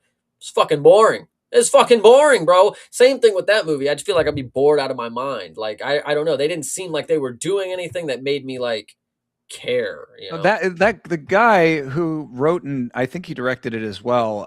He's a pretty prolific writer of films at this point, and a lot of his movies are like that. And people praise them for it of being like, oh, it's not a lot happens, but it's it's so engaging for a small film. And I'm like, I did not get that because he also wrote In Bruges, which is a film from a while ago. Now it's probably like 2010s era or earlier than that, even maybe the 2000s. And I saw that film. That film is literally about people having to stay in a hideout and them getting bored and then like getting in trouble because they couldn't just stay in this hideout. And like it's a comedy. They're supposed to be. It was not for me. I did not. It was like an early Peter Dinklage movie. I think he was in that. But yeah, I was like, I really don't. I'm not seeing what everybody else is seeing in this, so I don't know. But I do like the cast, so perhaps I'll maybe check it out. I don't know. Yeah, when it's on streaming, I hate to say that, but Exactly. Yeah. All right. So anyway, I guess that's about it then. Again, guys, thank you so much. I don't know if I'm going to be doing anything. Are you doing any streaming tonight, or are you done for today? I'm not doing anything tonight. I'll be waiting to see if you are. Yeah, we'll see. There's actually not that much going on tonight, so we'll see how long it takes me to get the edit of the Furious review out, and possibly maybe something. But if not, might take the night off. We'll see. So just keep an eye out on the channel as always. Yamashow.com for all your merchandise needs. Get yourself something nice over there. If you are still hanging out with us, make sure to like the stream. It helps out a lot, and we will see you next time. So thanks again for hanging with us, guys. Appreciate it.